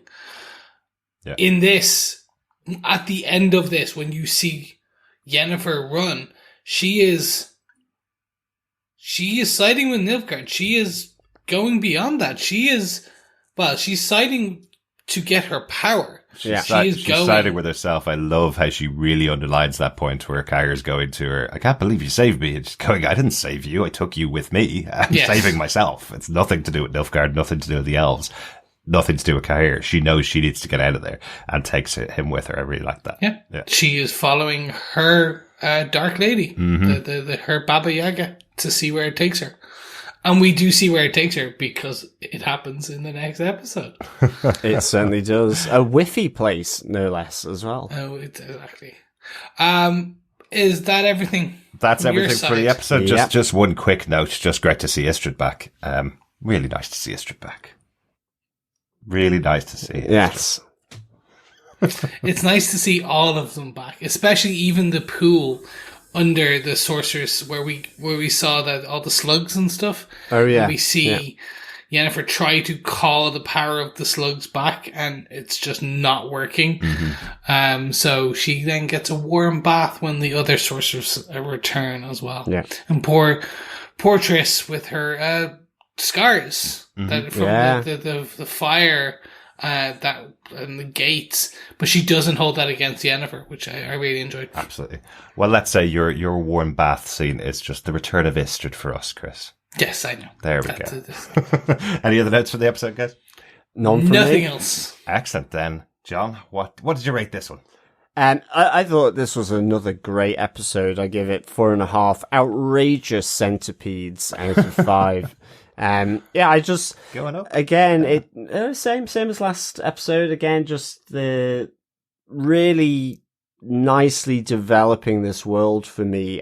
Love having Yennefer there. Loved how she escaped from the clutches of Stregobor and what he was trying to entrap her with. There's we do get a little glimpse of the elves at Sintra again. We've got Istrid coming back. We've got the everything falling out after Eskel's death and what happens there, and these outrageous monsters starting to creep into the world. They're outrageous, I tell you. But they're 4.5 outrageous centipedes out of 5 for this episode. Excellent stuff. Let's get on to our discussion about the 4th episode, the last one of this part of our discussion of The Witcher. Trust the path you choose, and it will protect you, even in darkness. As long as you listen, always listen. And we're back, fellow Witchers, with episode 4 of The Witcher Season 2, Redanian Intelligence. Once again, we'll call that out, based on the book series by Andrzej Sapkowski. I said that completely differently this time. I don't know why. We'll call it out again, based on the book series by Andrzej Sapkowski and the game series from CD Projekt Red with showrunner Lauren Schmidt-Hissrich, and directed once again by Sarah O'Gorman.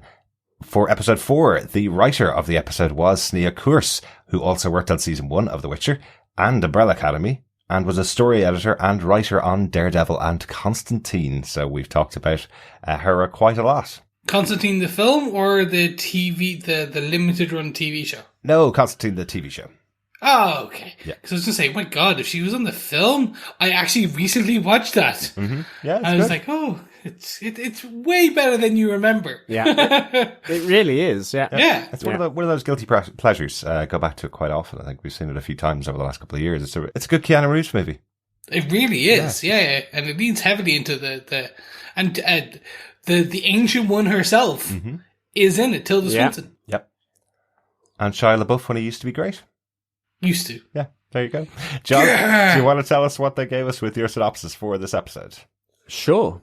Needing help with Ciri's potential magical abilities, Geralt invites the sorcerer Triss to Kaer Morhen. The mage is unimpressed by the witch's ignorance of Ciri's other needs and takes the young princess under her wing. Triss also uses her abilities to discover a connection between the new beasts Geralt fought. Both have traces of a mysterious monolith in their bodies. Ciri reveals that in her escape from Cahir after the attack on Cintra, her powers knocked over a monolith. She's afraid she might be the cause of the new mutations, but Vesemir discovers a unique plant at Kaer Morhen, growing from the blood Ciri spilled in training. This plant was thought to be extinct, only growing in elder blood, and it could be the key to creation of new witches. Meanwhile, as Yennefer and Cahir try to make their way to safety to the Nilfgaardians at Cintra, elves are being persecuted across the country. In a small village, Yen runs into an old travelling companion. Still singing songs for the Witcher, Bard Jaskier is also running a side job getting elves to freedom. Dandelion helps Yen, Cahir, and many other elves, including Ciri's former companion Dara, aboard a ship bound for Cintra. But as they leave port, they hear a great commotion outside, but all that's left in its wake is the bard's broken lute. Oh, could he be gone that soon? I'm going to kick off with my big moment from the episode this time. My turn to go first this time. Do it. Because my point is goodbye, good luck, and good riddance. Welcome back, Jaskier. I'm so glad to see the character back here in this episode. I wasn't the biggest fan of him actually in the first half of the first season, but I like Jaskier towards the end of last season, and then when he's gone from the show, that kind of comedy element that he brings to it is also gone. So it was great to have him back as a character here in this episode. A little bit more forlorn than he was, or lovelorn almost, than he was in season 1. Very much so. Which, like, we do learn he had a full-on crush on that Witcher. Yes, he certainly did. He is scorned, I think. Yes. A looting bard is scorned, for sure. Yes, it was, again, not something that really came across, I think, very... It was hinted at in glancing looks in season 1, but very much put on record here. I'll tell you, if it was only hinted at in glancing looks that we saw while watching the TV show, those glancing looks have become millions of memes and gifs that made it seem much more on screen. And I'm sure one of those glancing looks as well was whilst he was in a hot tub. Mm-hmm. It probably was. Which is possibly slightly more than a glancing look. It was a stare. with mouth wide open. Yeah, exactly. And that's how you get the song. with mouth wide open. It's one of those you don't notice you miss something until it's gone. And it was only when he came back, as you said, which is, this comedic part, this quick wit, this bit of fun in a very dark world. And this is 4 episodes in. So we're close to 3.5 hours maybe, or 3 hours, 20 minutes. Like, by the time we see that element back, we got tastes of it again, that writing style from in episode 1 of the banter between Geralt and the beast. But here, Dandelion brings back that. Yeah, it really is that. Again, I just find it was something I think I was missing. Yeah. And it's gone so quickly.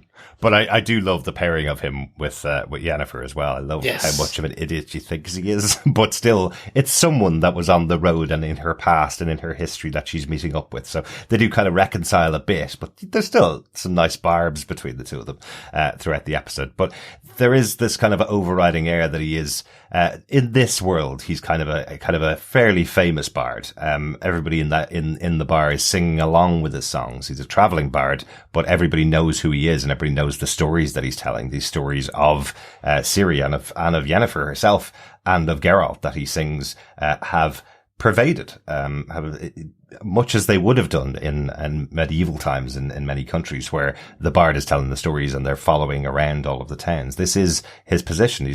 But I also like that he's got his rock star haircut as well.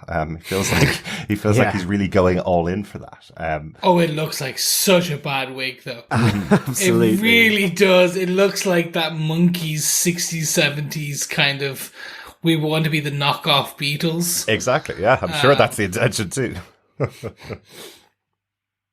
Yeah, it's great that he's back. For me, it's great that Jaskier is back. I think Joey Batey, who plays the role, is really, really good. Like you've said, just the interaction he has, that kind of barbed sense with Yennefer here. I mean, God only knows when he meets up with Geralt again, how that's going to be, because it's just really, really good. And as well, Jaskier here, has this underground that he is getting elves to safety. Yeah. Here you really get the sense of the elves being in like deep doo-doo, literally in the sewers. And I really kind of liked here that he's this jokey bard, but he's this freedom fighter effectively for the elves. And I really like that side to him that has been developed with just this episode. Yeah. And to see what comes from that. And the other thing is, he is the one that breaks the fourth wall in respect to the first series, where he's trying to distract the guard by the ship at the docks. Mm-hmm. And the guard basically asks him, "Oh, you're the bard, and your work's brilliant," and so on. And then it's, "Oh, but my daughter really likes you, but it took a while in that song before I realized there were multiple timelines going on, and well." Anyone could see that it was a dragon, from the first season. So it was like, I thought that was pretty clever, actually. I really like that. Nice bit of fun by everyone involved, I think, on the show. Absolutely. And I do love the fact that Jaskier's character has grown as well, because what you kind of get the sense of him in the first season is that he's wants to use the Witcher to further his career. He wants to follow around with him, get inspiration for his songs so he can make more coin, is pretty much what Jaskier starts out as a character. And here, as you say, he's running the Underground Railroad, effectively. Yeah. He's running this way of the elves getting out of these horrible situations that they are in and getting them to Sintra. Now, I don't know whether I missed it at all, but I didn't hear of any payment going to him for this. It sounds like this is a growth of his character. He's doing this to help people that need to be helped. He's not doing it for coin. Yeah. Which is again, a nice development of his character, right? Because all he was interested in the first season was wine, women, and song. That was basically it, and coin. So he's moved on from that now. He's using that as his cover for helping to free the elves. He is the sandpiper that is the elven underground. It's ultimately the ship that takes them. I think it's at Oxenfurt, where they are. So, but that's the other thing. Like the townscape of Oxenfurt, and I think it's at Gorsvellen, right at the start, where you see the elves being rounded up by humankind or human unkind. Some of the it's really good establishing shots. I really got the sense of this world much more with these town shots, even with the Redanian sort of seat of power that you see at the start of this episode as well, was really, really good. And just that, getting to be in the court of one of the kings from the north as well. So, the layers going on in here, in the world, but also like with Jaskier as well, as you say, the growth that you see here and the growth that he has with his previous companions, at least at this moment with Yennefer. Yeah. It's really, really good. Absolutely. And we get a pretty, brutal end for him possibly in this episode as well. It's just that commotion that's going on outside. Was it just simply that the boat workers caught up with him after being distracted by what was going on outside, that they happened to see him and they've dragged him away, or is something else more sinister going on with poor Jaskier? Has he been knocked over the head and thrown overboard? He's certainly not going to be playing that lute again, is he? Has he been yacked out? Maybe. But John, we have to get you to play the next gen releases for the PS5, the new Xbox Series X versions of The Witcher 3, which is coming out theoretically in 2022, because Oxenfurt is a key location in The Witcher 3: The Wild Hunt, and as soon as they said Oxenfurt and you saw the things, this is like, it is essentially the game coming to life. Yeah. And seeing that view made me go, oh wow, they're being kind of true to what was written and or shown in the game amazingly. Absolutely. Yeah. Absolutely. And again, it breathes life into the world. We mentioned one moment in Wheel of Time where using an establishing shot of a city could have really helped a massive moment in the series. I don't want to spoil that for people who didn't watch Wheel of Time, but that's one of the things you mentioned. Using those establishing shots of massive cities really does bring this breathe life into the world. Yes, it was exactly. done twice in this episode, and they felt like they were really well developed. Really good work from the team. I presume those cities don't exist in the real world. I presume most of them are CGI creations, but they look amazing. Otherwise we're going to Budapest very soon, lads. Absolutely. Go back to Budapest. Back to Budapest. Yes. That's kind of my point. Welcome back, Jaskier. Chris, do you want to take us on with your point? Sure. It's very much kind of connected to Jaskier. It is the Underground Railroad. It is this creation of essentially that, and how it mirrors real life, and how that this show is going in places I did not expect. Right. And you can tell that straight away, because it even continues that dark timeline. This is the dark timeline discussion, because you have the introduction of a deaf elf who is fantastic, and this whole time you're getting to love him, and you're getting really more and more connecting with this character, and he gets snatched, and I'm like, oh, they're not going to kill him, he's not going to go, like, he's too cool, like, you connected nope, that he is tentacle munch. To remain, he's gone. Yeah, absolutely. like, I was shocked. Yeah. Because then when they grabbed Yennefer, I was like, oh, okay, she's going to go wherever he is, and they'll both escape, and that's where the story... They're like, nope. I'm like, oh my god, they just killed him? Yeah. Like, that shows you... They're showing that, no, this is a terrible thing that's happening to these elves. And it continues. We see this with even how a different elf is treated and has to soil himself in order to, like, in front of the guard who was calling him stupid elf. And that was effectively his apology for having letting Dermain die. That's Balian, who was with Dermain in the sewers with Yennefer, and so his apology to him was getting Jaskier freed from that fight. So again, it's this idea of they're being poorly treated, but they are willing to stand up for what they believe in, and their ability to get out of these situations. Like, even those few moments that Dermain is on screen, some of the elements that are added to the story of what's going on, the idea that somebody's taken off the points on his ears so he looks more human, when he's around other humans, so he can possibly pass while he is trying to arrange his escape for Sintra. Like, those little details add to how horrible this situation is for all of the elves. That's it. And just with his companion, the elder companion as well, because he doesn't go to rescue Domain. Yeah. You know, and Yennefer calls him out on it, and he says the only hope for elves is to survive. Yeah.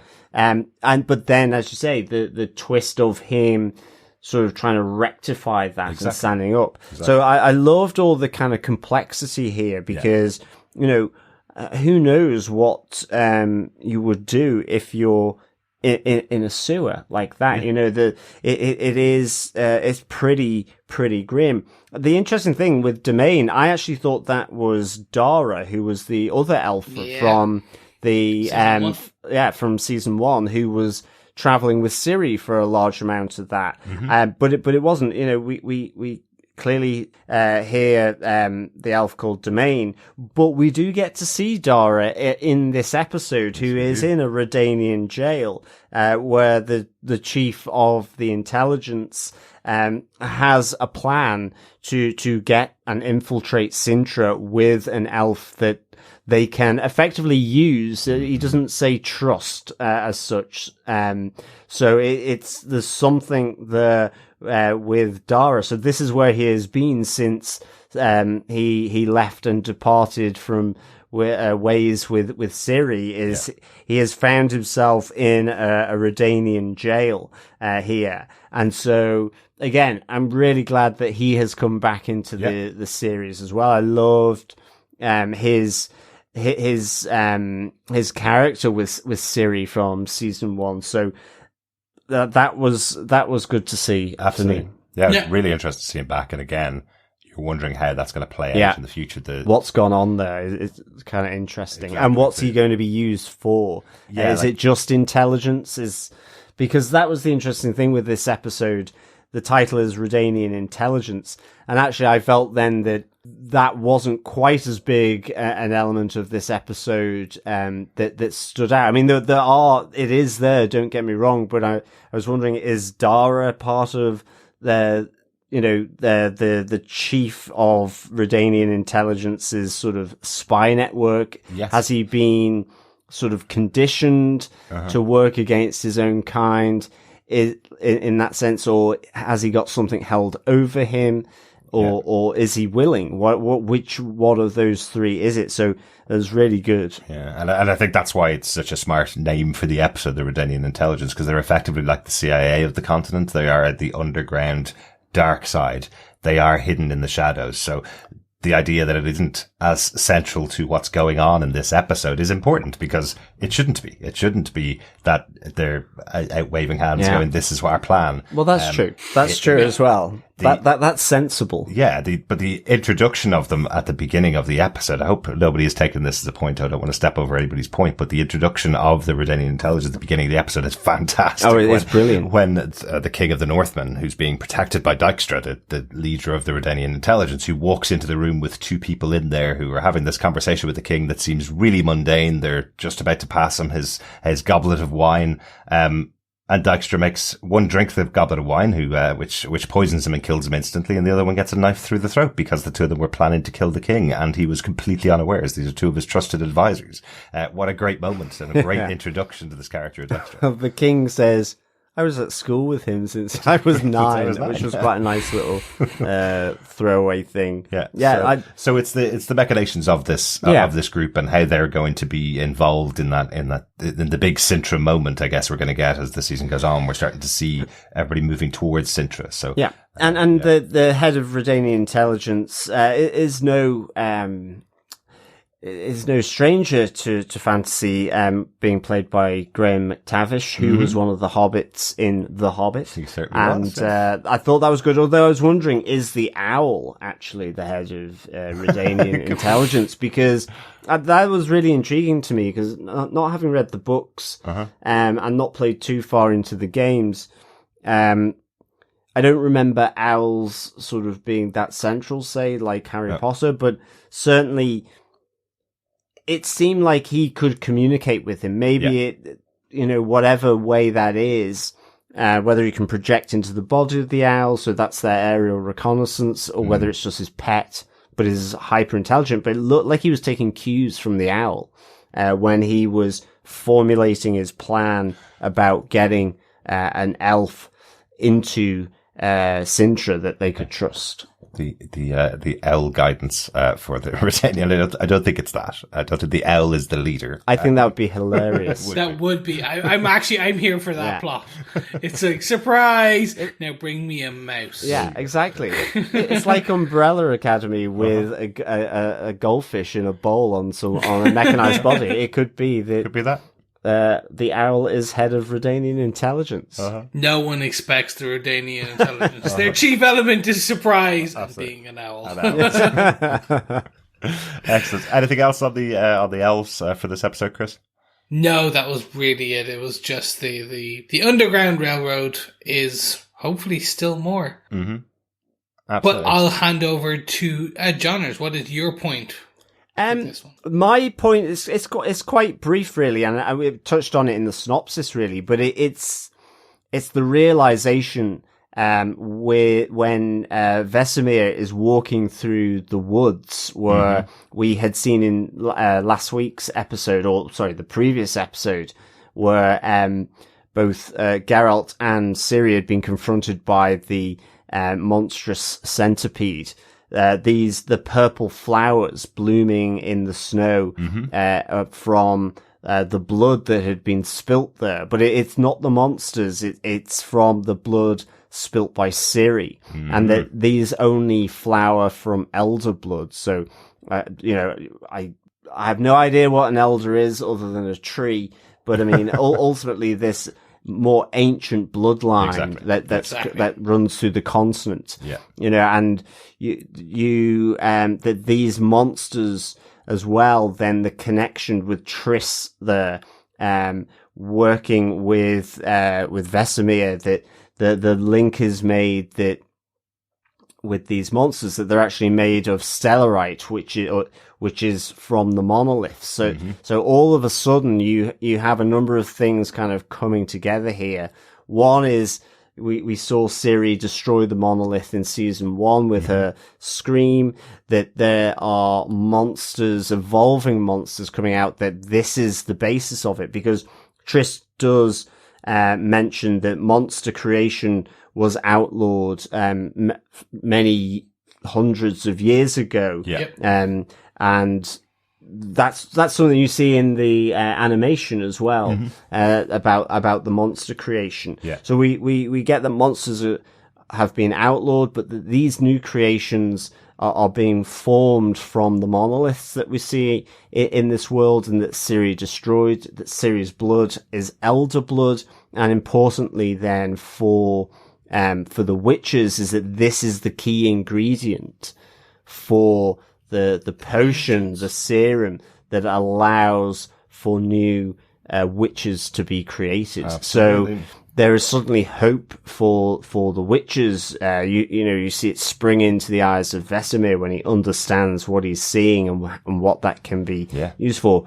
So you need the blood of an elder, effectively thought to have been essentially wiped out. There was no more. So Ciri is a special princess, which she is also a princess, a special princess. So, I really like this. Absolutely, yeah, it is really interesting. And it's part of the story. We mentioned it last time, this idea that, Ciri's with Geralt getting trained as a witcher when she also has magical powers, and Triss is now here to help guide her in using that magic. And then there's also this element of her that she's got elder blood in her as well. So something even more greater importance than her ability to have magic and her possible ability to be trained as a witcher is that she has this elder blood within her. So potentially she could be the best witcher of all time, because all of them have their potions and their abilities given to them through these flowers, through these things created from elder blood. She has it within her already. So, what does that mean? Is she going to be the greatest witcher of all time who also has access to magic? So, fascinating little developments here, which I'm really looking forward to seeing play out as the season goes on. 100%. This is the one I'm really interested in, and how they talk about the mutagens and her, because you can see the glint in Vesemir's eye. Mm-hmm. Yeah, definitely. Like, oh my god, my children have been dead, but I can make more new children. Exactly. And you're like, oh, it's going to be interesting. Absolutely. And of course, we know that Istredd as well is this huge expert on monoliths. Yes, like we saw from episode 3. So I'm hoping that brings Istredd a bit more into the camera lens, shall we say, for this season as well. Yeah, I have to laugh at that scene where you just see Geralt just like, portal, just give me a sec. Like, literally, it's just like, he's basically got motion sickness, and you're just like, oh. Absolutely, and it's just putting up the shield to block him from walking towards him, and Geralt's kind of going, you don't even need that, I'm just going to take I'm just going to sit here. I'll be far enough away from you, it's fine. Great little moment to close out the episode. Any other notes for the episode you want to talk about, guys? Are we going to get wolf-infected leshers? Much as we see Eskel's body that was laid out by Geralt and Vesemir, and later when Vesemir is walking by before he sees Elderblood, he looks at the stripped skeletons of poor old Eskel, which was given a tribute to the wolves. So I'm wondering if who knows, maybe we get some mutated wolves. I doubt it. That could be interesting. Even more monsters in the world of the continent. Could be interesting. Anything else from you, John? Yeah, just 2 quick things from me. Just Geralt training Ciri. Feels like he's given her mantra here with trust your path, don't hesitate, and always listen. So I thought that was really nice. And Triss and Geralt's exchange as well. Really, the two of Triss really just wanting Geralt in that moment, because no matter how much the witches pretend to be stoic, they still they still want normal love, happiness, and deal with normal sorrow and loss with the passing and death of Eskel. So I really like that moment, because it made for a nice awkward moment between Triss and Geralt, but she's trying to say, you're too stoic. You think that's who you are, but you're not. You're more than just a witcher filled with tonics that fights monsters. Yeah. But that's how you've been trained. You still want to experience and need to have all this other stuff. So I just like that little exchange here as well, because I guess they do need to just sort of maybe go for a little massage or something like that, a bit of aromatherapy, a few oils, Exactly. The beginning of the Triss, Yennefer, Geralt love triangle. Absolutely, yeah. Great to see Triss in this episode as well. Really liking her, and her interaction with Ciri, and having another woman at Kermoren for Ciri is really important. Remember, these are very gruff guys, the Witchers, and they're not treating Ciri with very much respect. So kind of nice to have another person supporting her. Very much so. But I think, is that all the notes, gentlemen? It is, yeah. Overall, Chris, what did you think of these 4 episodes of The Witcher? Gents, this was huge. It built on season 1 in a strong way. And it very much proved to me, as I said, way back at the beginning of this episode, that this wasn't lightning in a bottle. They have captured it twice. They've shown that they to the point where they've even made jokes about the disjointed storytelling. They've managed to kind of capture my attention again and really double down on the parts that worked in season one. Mm-hmm. And kind of that they've now making jokes and forgetting about the parts that didn't. The disjointed storytelling, some of the kind of less deep characterizations. But they've even leaned into, and I should even lent into, if you will, the dark nature of their world. Mm-hmm. And that's so evident with the treatment of the elves. Yeah. It's evident in the this is not your children's nighttime fairy tale. Mm-hmm. This is Beauty and the Beast told very terribly wrong because he didn't do, I can't even remember what the Beast did in Beauty and the Beast, but in this, he raped a priestess in her temple to become the Beast and then died every night as his love killed him. And then he turned his eyes away when she started killing everyone else. They've leaned in strong on that dark point, and I'm so here to see what they do. They're moving pretty fast, though. I'm so interested to see what the final 4 episodes really entail. So yeah. John, what do you think of these first 4 episodes, and what would you rank episode 4 as? I would give episode 4 looting fluting bards out of 5. There we are. Really enjoyed episode 4 as well. Again, just it's developing really nicely, all the different threads. And I think overall for the first 4 episodes, I think that's the great thing about it. It's built on season 1 really nicely. Mm-hmm. We've got Yennefer without power.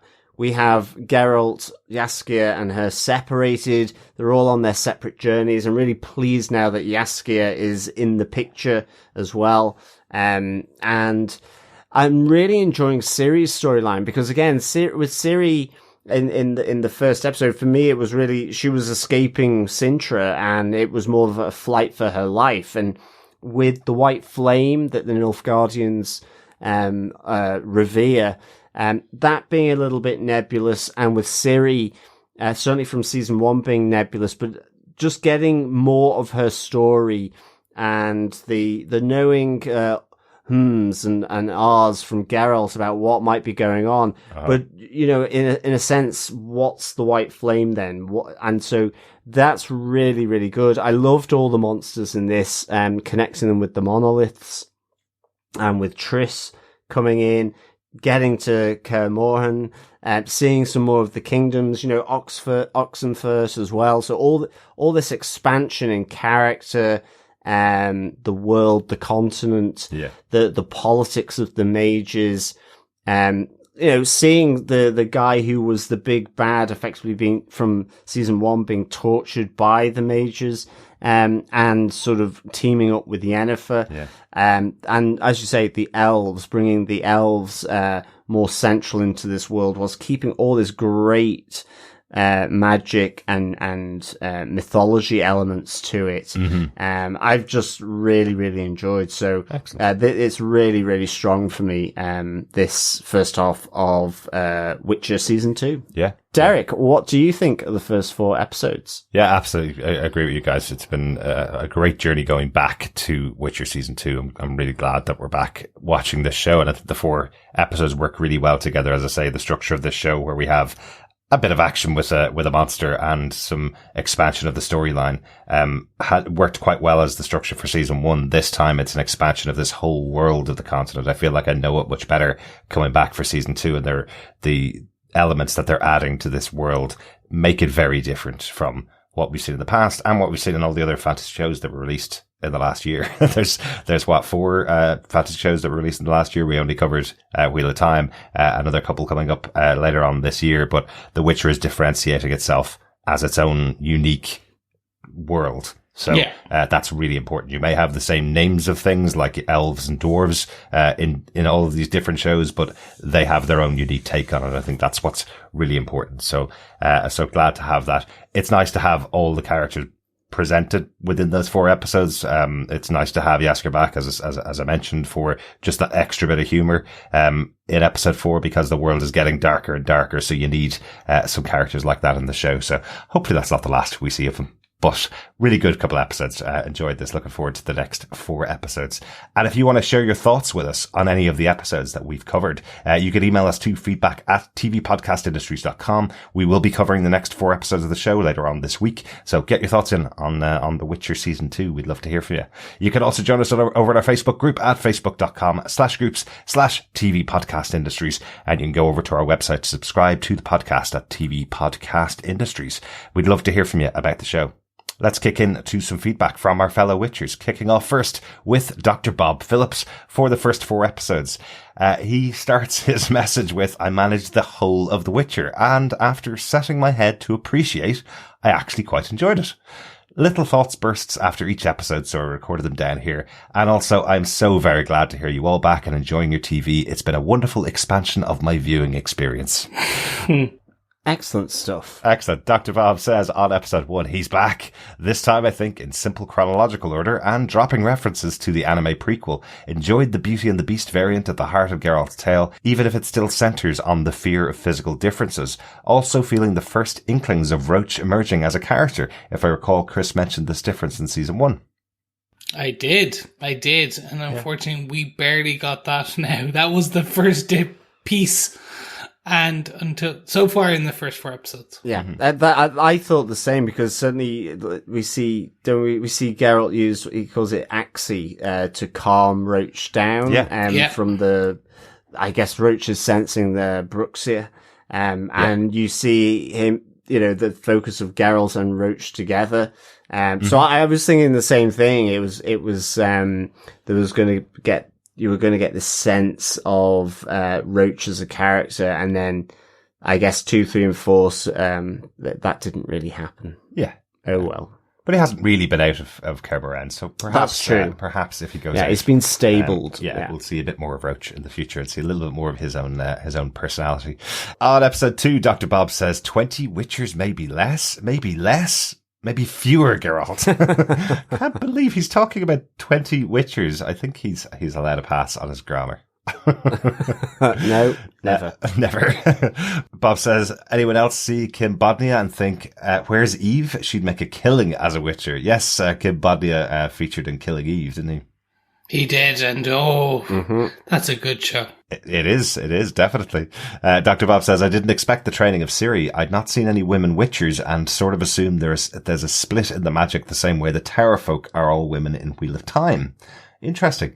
I don't think it's been explicitly said that there's no female witchers in The Witcher. It's really unusual. And remember, these are the last of the witchers, so there hasn't really been a precedence of training for women in this group, in this school of the wolf, I suppose. So she would definitely be the first witcher of any kind coming into this group, male or female, coming into this group, after this many years since that battle destroyed, Cameron. Yes, very much so. Yeah. So, she's still getting lots of hassle from the rest of the witchers. She'll always get hassle because she's Ciri. Of course she will. She's the princess. On episode 3, Dr. Bob says, my son's been playing the Xbox game. I tried and felt quite sick quite quickly, and the whole training thing seemed like a leap from the video game. Not poor story, but I'm so old I can't cross those streams. Character evolution with Yennefer. She was a complete Machiavellian in season 1. Surely just losing your power can't do that massive change. I think we mentioned it was kind of the quest in season 1 for Ciri was to accumulate as much power as possible, and that's why the Machiavellian side of her came out. It was all the planning to get as much power as she could possibly lay her hands on.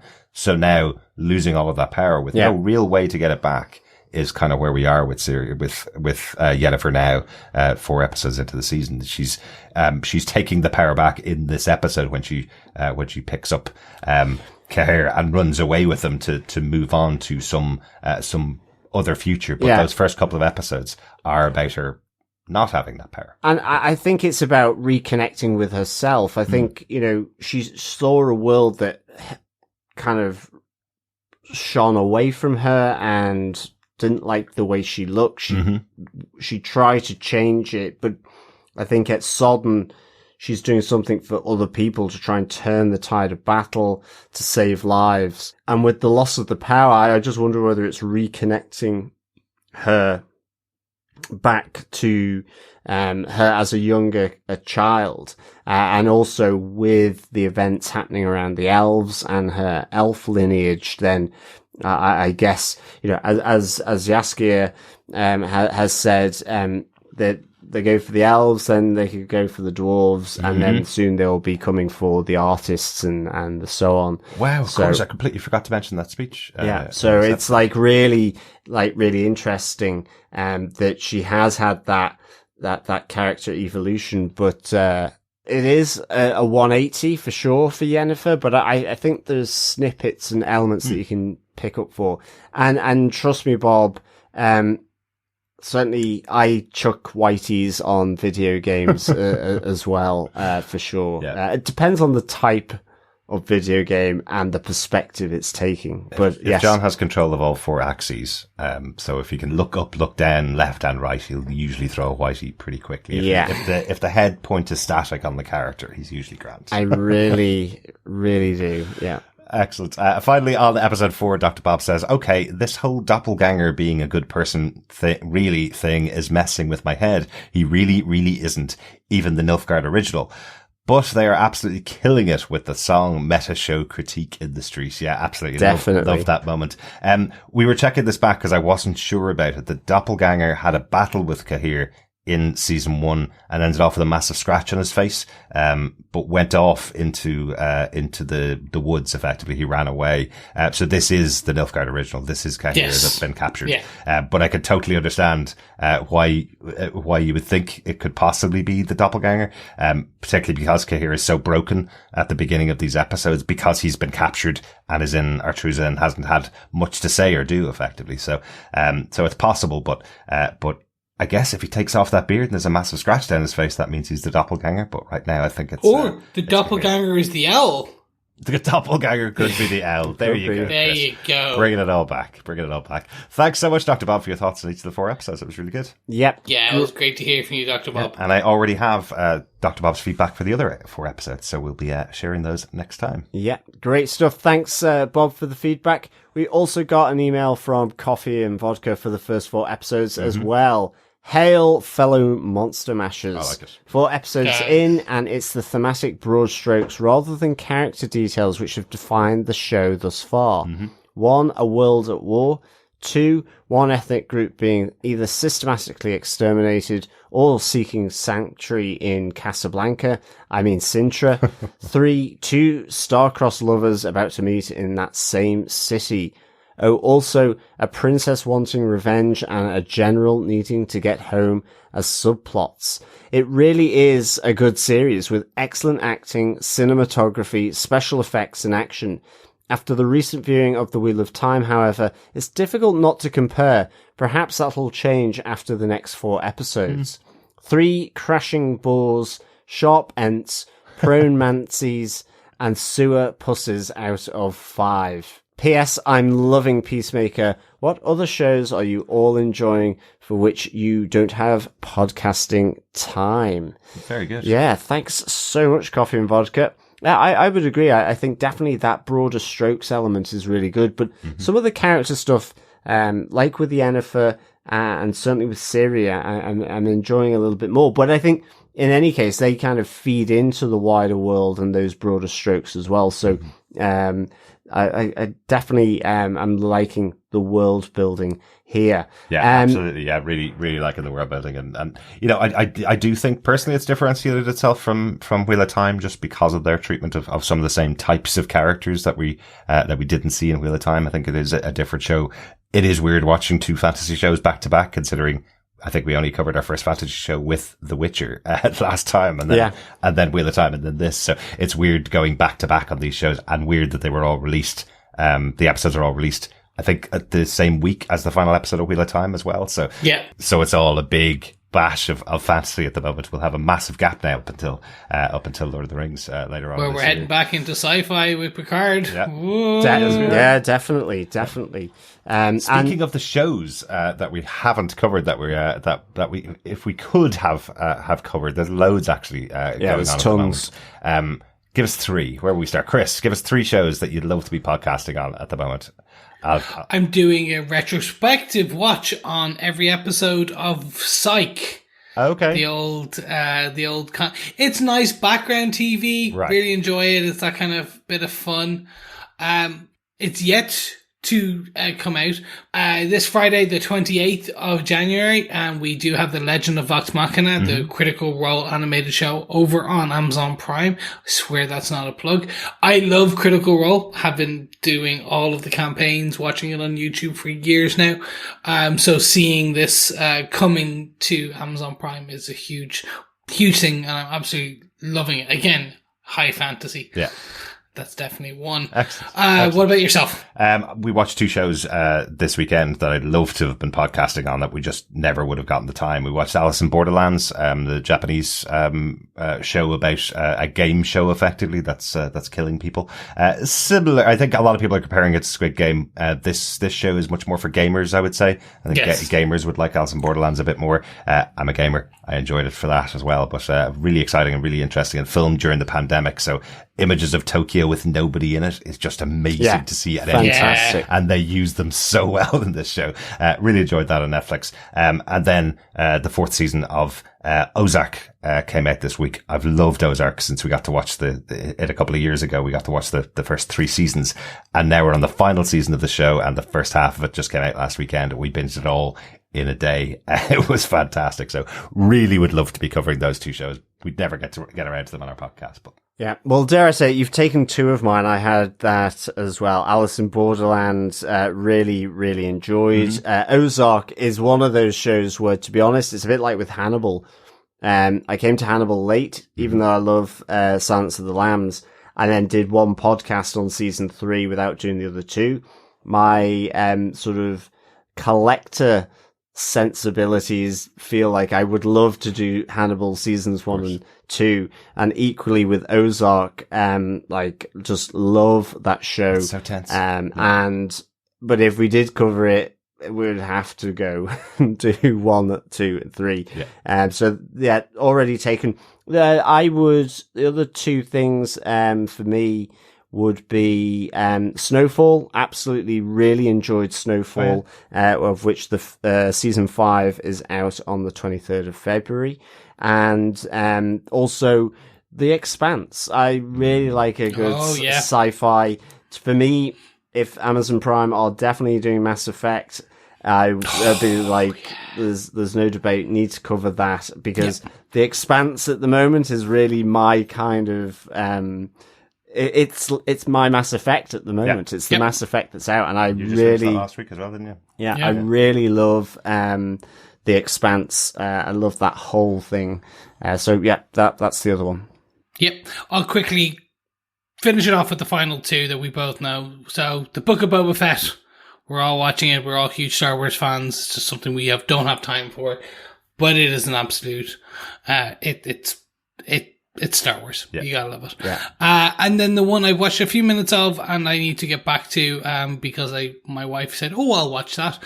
Peacemaker. Yes. Essentially, we started it, and I was like, I just need to get back to it now. It's one of those. It looks definitely good. I think we're about 4 or 5 episodes in. 4 episodes in, I think. Yeah, we're right up to date. We're 4 episodes in. Really enjoying the show. It's really good. John Cena's great. Really feels like Ash versus Evil Dead, which is one of my favorite TV shows from a movie. I really got that style about it where just doesn't give an F what they were going to put on screen, and going to have a lot of fun with it. So, really enjoy it. But not for everybody. Yeah. No. And just one more, because... All right, go on. Just because most of the ones mentioned are either on Amazon Prime or on Netflix, but because it's on Channel 4 in the UK, and that's the, I think, 8-episode miniseries called Screw, which is about prison, and it ended up being really good. It's just a drama. Really, really enjoyed it. Has the wonderful Nina Susanna, who was in Teachers as well, which I really, really enjoyed. And I just wasn't expecting to like it. Reason kind of we turned it on was because Nina was on Graham Norton, and we were like, well, let's check that out, and see, what the show's about. And it also has, one of the women who is in Derry Girls as well, which is another great Channel 4, show. So, that was unexpected for me. I don't normally, I wouldn't normally, sort of go into that type of show. So I was kind of surprised. I really liked, just how it played out. Yeah, it was a really good show. It'd be good. Would have been good to podcast on, but again, another show that was all delivered in one day on Channel 4. So always difficult to podcast about a show when all the answers are right there as well. So, but yeah, Exactly. seeing Jamie Lee O'Donnell in a serious role was really good. Like she has some good bit of comedy in there from as her chops are from Derry Girls, but seeing her in that role was really good fun. Like that. Yeah. Loads of good shows that we could have been podcasting about. We're doing The Witcher, and we're really enjoying it as well. So, Hell yeah. And speaking of someone else who's also enjoying it, we have feedback from Angie Aris, who said this season is a vast improvement. Not that I hated season 1, but it was tough to follow until I listened to your podcast. But as you said, lots of great moments this season. Fortunately, spoiler alert, Henry Cavill does not take a bath. I'm with you, Angie. I'm with you. Well, maybe later in the season. Yeah. Who knows? Maybe Istrid will sort of, I don't know, take his top off and cool himself on a monolith. I don't know. Episode 5. We'll have to wait and see. Love it. Thanks so much, Angie. Thanks to everybody for your feedback for the episode so far. We do have one final piece of feedback, a voicemail from Anwin in New Zealand for the first 4 episodes of the show. Hello, Defenders. It's Anwin here. I have just recently gotten into The Witcher. I hadn't watched it when it was first on, so I've been lucky to be able to binge the first season and the second season all together, which has been really fun. One thing I did notice going from season 1 to season 2 was the change in Ciri's look. It just bugs me when you go from one season to another and it's literally the same scene. They're walking out of one scene and straight into the next season in the same moment, and she looks really different. She seems like, obviously the actress probably aged by a year, but they really darkened up her eyebrows and her eyelashes, and I guess the look is going from the innocent waif to the badass fighter, but I think they could have been a bit more subtle with the change. Anyway, I was over it within a couple of episodes. And what else have we got in the first 4 episodes? The return of Jaskier. I love him so much. He's my favourite character. I really love the kind of comic relief that he gave in the first season. But I also like how he's a bit more edgy and dark in this second season, and with the longer hair and the kind of more world-weary look, he reminds me a wee bit of Jared Leto when he's fronting his band. And I read a really cool article about how they distinguished the 2 different looks between Geralt and Jaskier in the first season, with both of those guys being really pretty buff and pretty big, muscly. They did some really clever costuming tricks to make them look really different and make Geralt look much bigger. So all of Geralt's costuming is based on his wide shoulders and narrow waist, and all of his seams and buttons and things are off center to make him look wide, whereas with Jaskier all of the there's a lot of vertical lines, so lots of layers with a seam down the middle. So you've got his shirt front, then you've got his vest, then you've got his jacket, and all of the jackets have really wide lapels and sort of sloping shoulders to make it look like he's narrower, and that's quite amazing how they can do that. I really loved reading that article. Anyway, keep up the awesome work. Looking forward to hearing what you guys think, and in particular the end of the season, which I just watched last night and which was awesome. Take care, guys. Keep safe. Bye. Fantastic. Great to hear from you, Ahmed. That was some really good feedback. I love those little background tricks that costumers use to differentiate characters. That's a really cool idea. The idea that both Jaskier and Geralt are very similar sizes, but they've been able to do something in the costumes to make them look small, because Jaskier does genuinely look much more, much smaller than Geralt does every time. But I know they're not on screen at all together. It is. It's really fascinating, isn't it? And it's also like I didn't really get the sense of Ciri being different, other than I noticed that. other than being older, like you say. But with that time between season 1 and season 2, then it's just not something that I really sort of noticed, or it wasn't as abrupt, I guess, if you're watching them back to back. And I think her hair looks more realistic in the second season, and I was wondering about the eyebrows, whether that was just the dirt of Carmaren that was making them. It could have been. She hasn't washed at all since she got there, so I thought it was just that. I am kind of digging Jaskier's new look as well. I guess he's doing his goth phase of barding ultimately. So he's My Chemical Romance. Yeah, so exactly. He's moving into emo now. I love the idea of Jaskier being the lead singer of 30 Seconds to Mars. Very cool, very cool. Thanks so much, Alan. Thanks so much for your thoughts. Hopefully you'll get some more thoughts into us for the second half of the season. But I'm glad you really enjoyed it. I can't wait to get to the end either. Yeah, and thanks, the one thing Alan. I do love about the way we cover this show is that we get there much quicker than we would if we were doing week to week. See, for this one works really, really well. Thanks everybody for joining us for our discussions about The Witcher Part 1 of Season 2. We hope you come back and join us next time. Please stay subscribed to the podcast over at TV Podcast Industries, and we will talk to you next time. Yes, we'll be back next week to discuss The Witcher Season 2 episodes 5 to 8. And by the sounds of it from Anwin, it is a cracking finale. So can't wait to get into that. Yes, thank you so much. And much like The Witcher, who you can toss a coin to. If you want to toss a coin to us, head on over to patreon.com/TV Podcast Industries. And we'll speak to you again next week. Talk to you next time. Bye. Bye. Yeah, thanks so much, fellow Witchers, for joining us. Remember, keep watching, keep listening, and keep watching. Oh, keep witching. That's the one. Bye. That's the one. There we are. Bye. Bye.